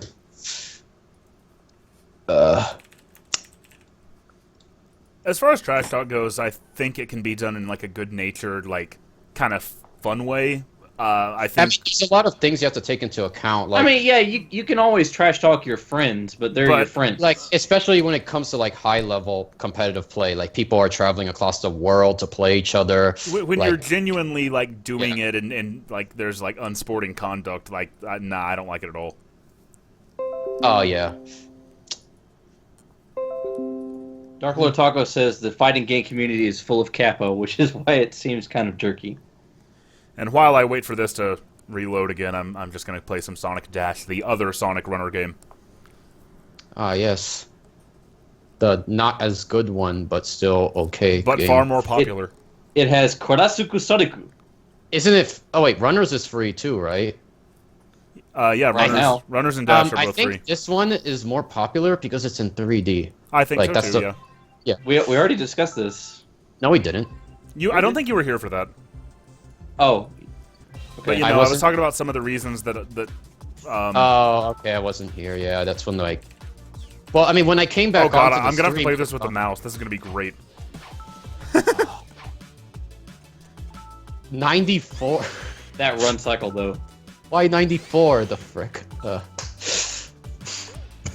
Playing this with the mouse is gonna Is there suck. something special about that number or something?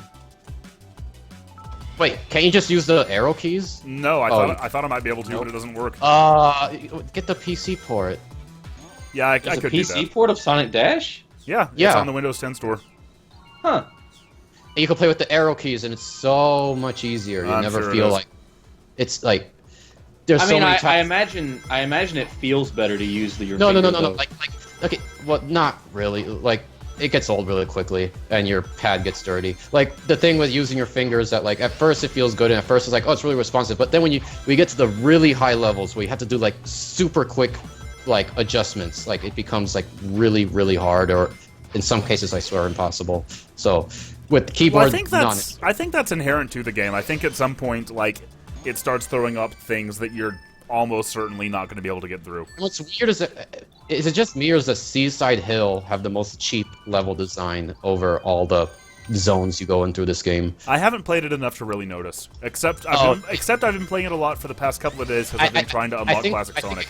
I think it kinda is. Like they'll put like logs in more cheap positions and stuff, and like those arc branches that you can't see over, you duck under them, and then you can't see what's behind them. So it's like Definitive Dubs, by the way, man, I'm glad that I wasn't the only one who chuckled at the idea of your pad getting dirty. Wait, is that my exact quote? It's not that fun, and your pad gets dirty. Out of context, man, you know? Maybe if I said it and your bud gets dirty, then it would. I don't know. That wouldn't be as funny. It would. Yes. Well, it'd make more sense as a sex joke. Oh, Now, was it? now, a sex now joke? it's ruined. Now it's ruined. Well, when I hear dirty and joke in the same sentence, Well, I think my problem with it was the idea of the dirty pad, actually. what about the dirty pad? Never mind. Why are we still talking about the dirty pad? But I want to get the joke. What is it? No! It's done! It's over! But no, that way when I make the joke to someone else, they can ask, if they ask me what's the joke, then I can explain it to them. When I was about, I don't know, 12 years old, I was talking to a girl on the internet, and she made some reference to something I didn't understand. And I was like, I don't get it, what are you saying? And she was like, ask your mom. So, that might be what I have to defer to here. Did you ask your mom? I did, yes. What'd she say? I can't tell you. You can't tell me what she said, or she literally said, I can't tell you. Hopefully, I can just look. Possibly it up both. somewhere. Like, I guess I don't know what dirty means in the not sexual way, so yeah, and I don't know what pad means. Wait, hold on a minute. Hold on a minute. What? You don't know what the word dirty means in a non-sexual way? Well, I mean, not. I mean, in the What a joke, pervert!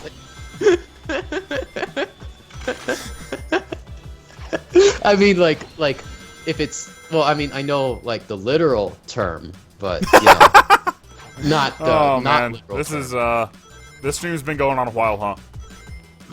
Yeah, we're all getting kind of loopy.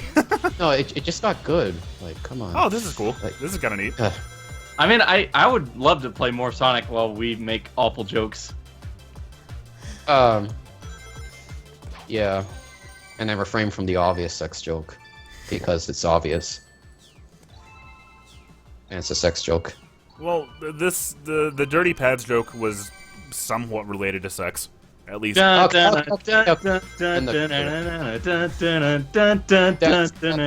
all.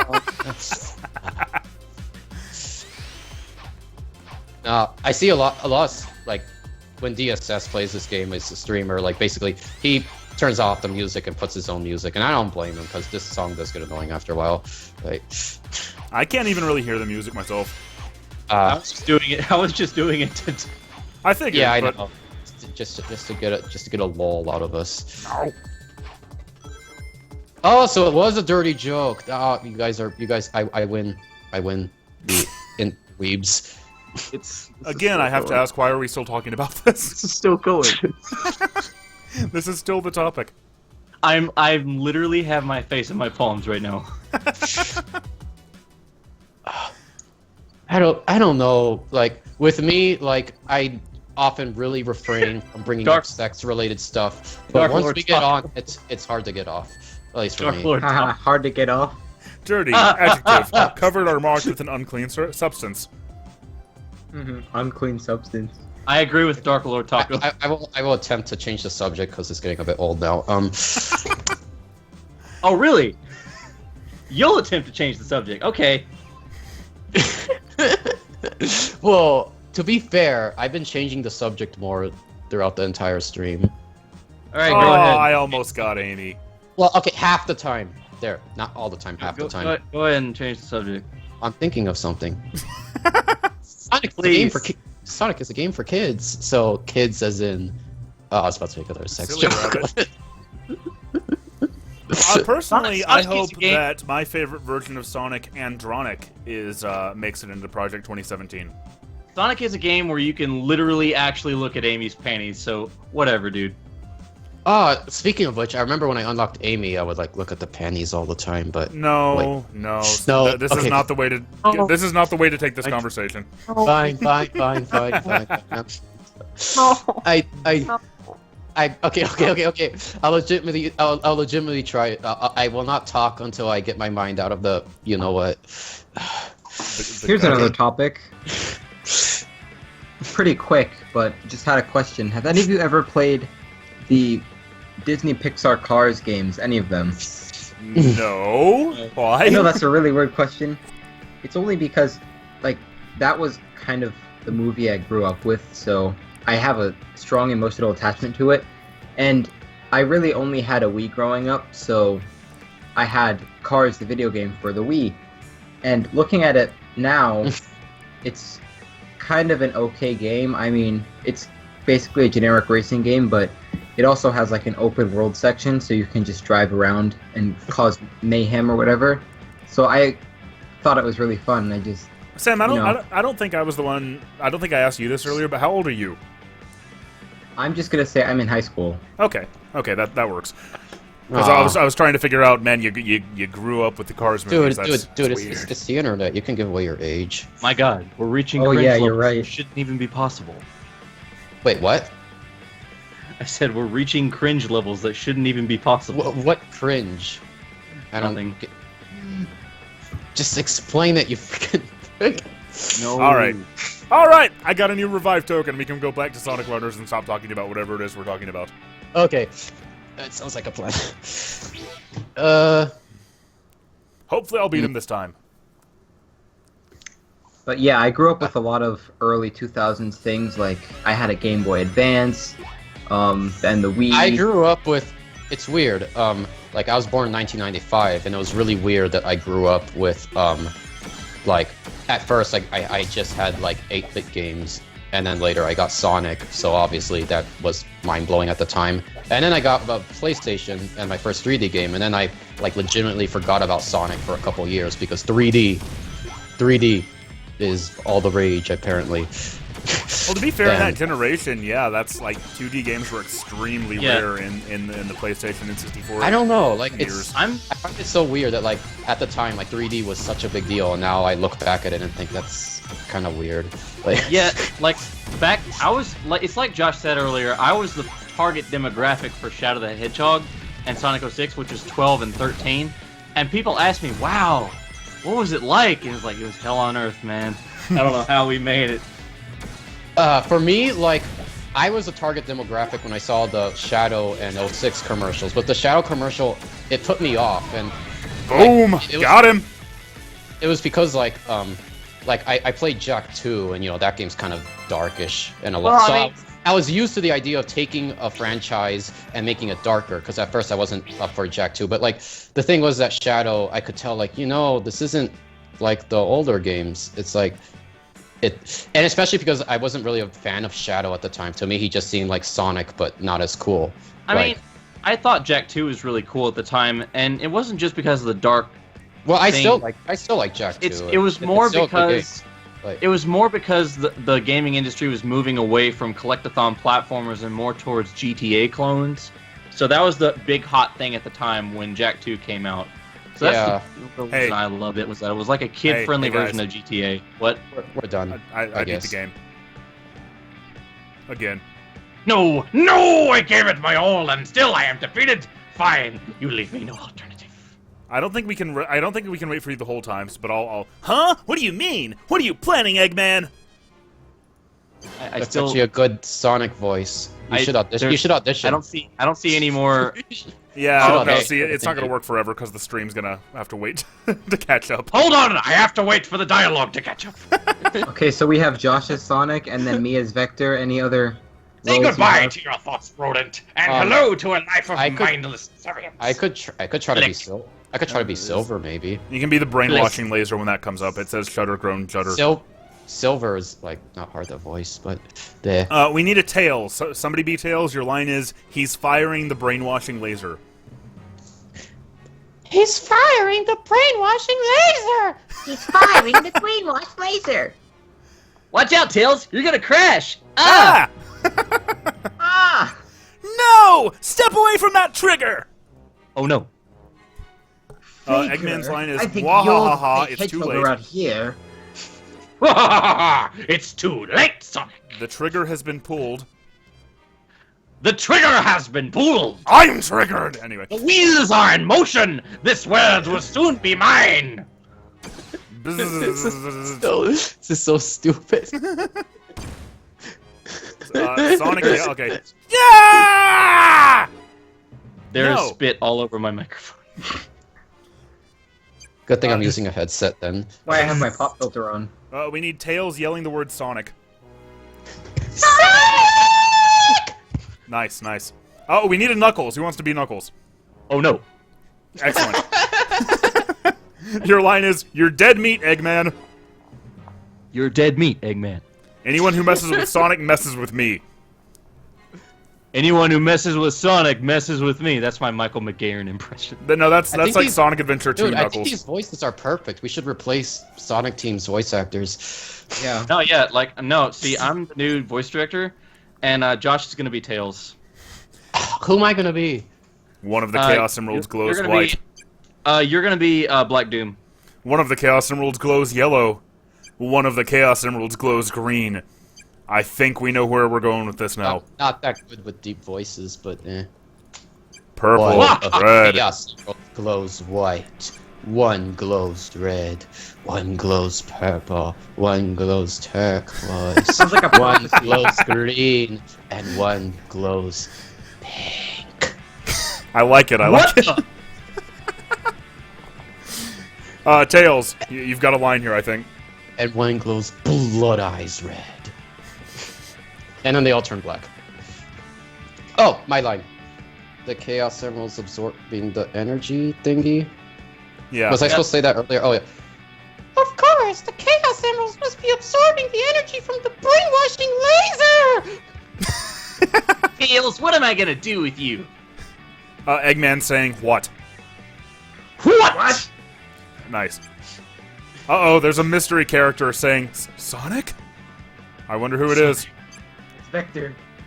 Looks like your little plan backfired, Eggman! Eggman is upset that he's turned into Supersonic. Just improv that, Eggman being upset about Supersonic appearing. I'm upset. Oh, he's not gonna get away with this! Sonic! Oh my! Wait a minute, no, not like that. Not like that. You won't be zapping anyone with your brainwashing laser, egg face! And then Sonic apparently makes a car noise. He goes... That's You what turned the this script as a says. Super Sonic! Well, wait! What are you doing? Tails saying, look at him fly! He's just a blur! Get a load Look of at him! this. Look at him fly! He's just a blur of fluff! Whoa, check it out. He's looking I for think, that yeah, thing. yeah, Chaos Kirby Emerald. has a point. I'm sounding too much like Cream. And the brainwashing Whoa, laser is check it exploding! out. What? The brainwashing laser is exploding.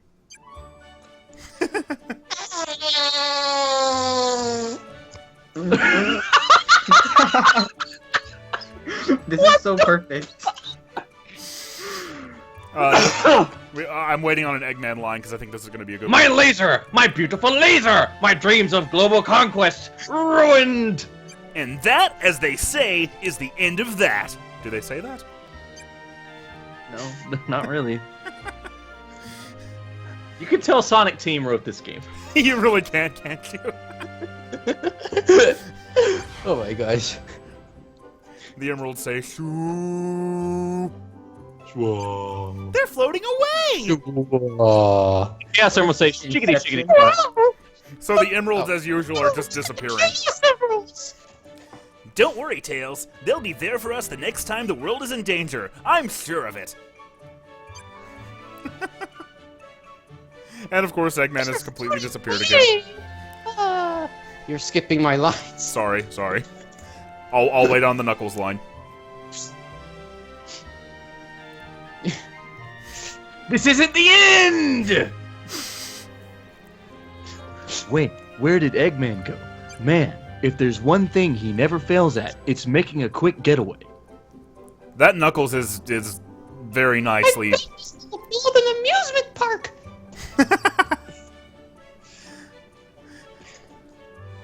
Slunk off to somewhere to start planning his next evil scheme already. Then we'll just have to do what we always do. Stop him!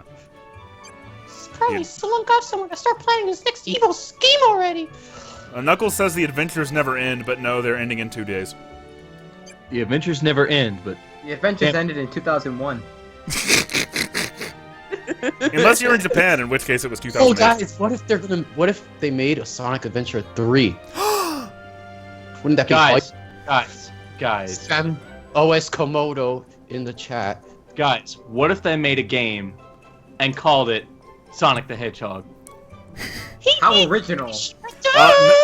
Knuckles is 420 no-scoping, by the way. Hey, you know what heroic adventurers like us need at a time like this? Totinos. Let's head back to Tails' place for some delicious Tostino's stuffed pizza rolls. Oh yeah! But you Complete said with earlier dancing you Sonic included. chili dogs! I like how Tails is just having happy spasms. Okay, Tails sounds like a mix between Cream the Rabbit and Minnie Mouse. 20,000 rings, 10 red star rings, rank increased. I made it to rank 100. I beat the whole game twice. Rings X 20,000. I have a great idea on how we can close off the stream, guys. And from there, it just does it just repeats episode 50 forever. Oh, and in case anyone was wondering, I was the one that made the fart noise earlier. Excellent. I think It's everyone's so wondering. beautiful. I was really wondering about that. Okay, so what's the best way to end the stream, by the way? We can pick the Read it best again? Is that of what you're doing? Sonic songs and just karaoke them.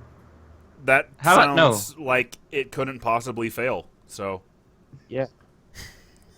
Let's do what You I'm just made of. Unplug my headphones.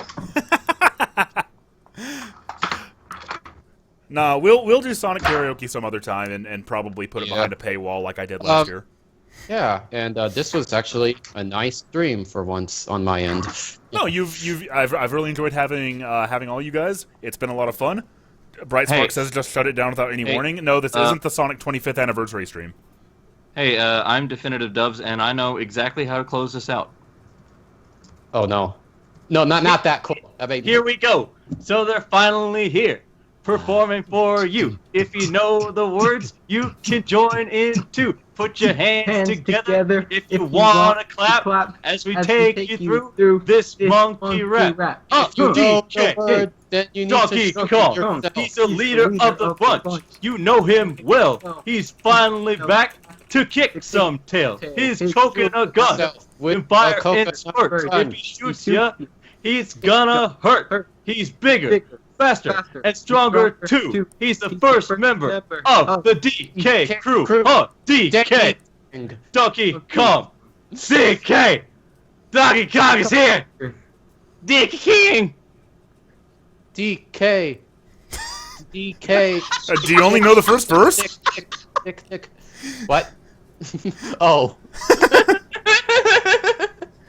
This Kong's got style, so listen up, dude. She can shrink in size to suit her mood.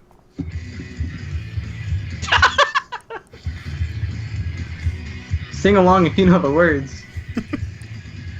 Rolling around at the speed Oh, I of think sound. there's the Got one- places to go, gotta know follow the my fucking word. rainbow.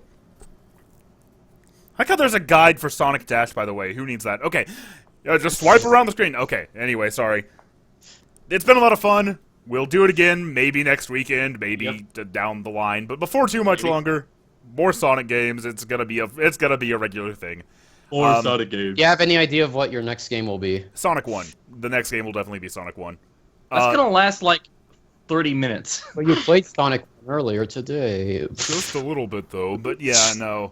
Because I want to go in roughly chronological order for the most part.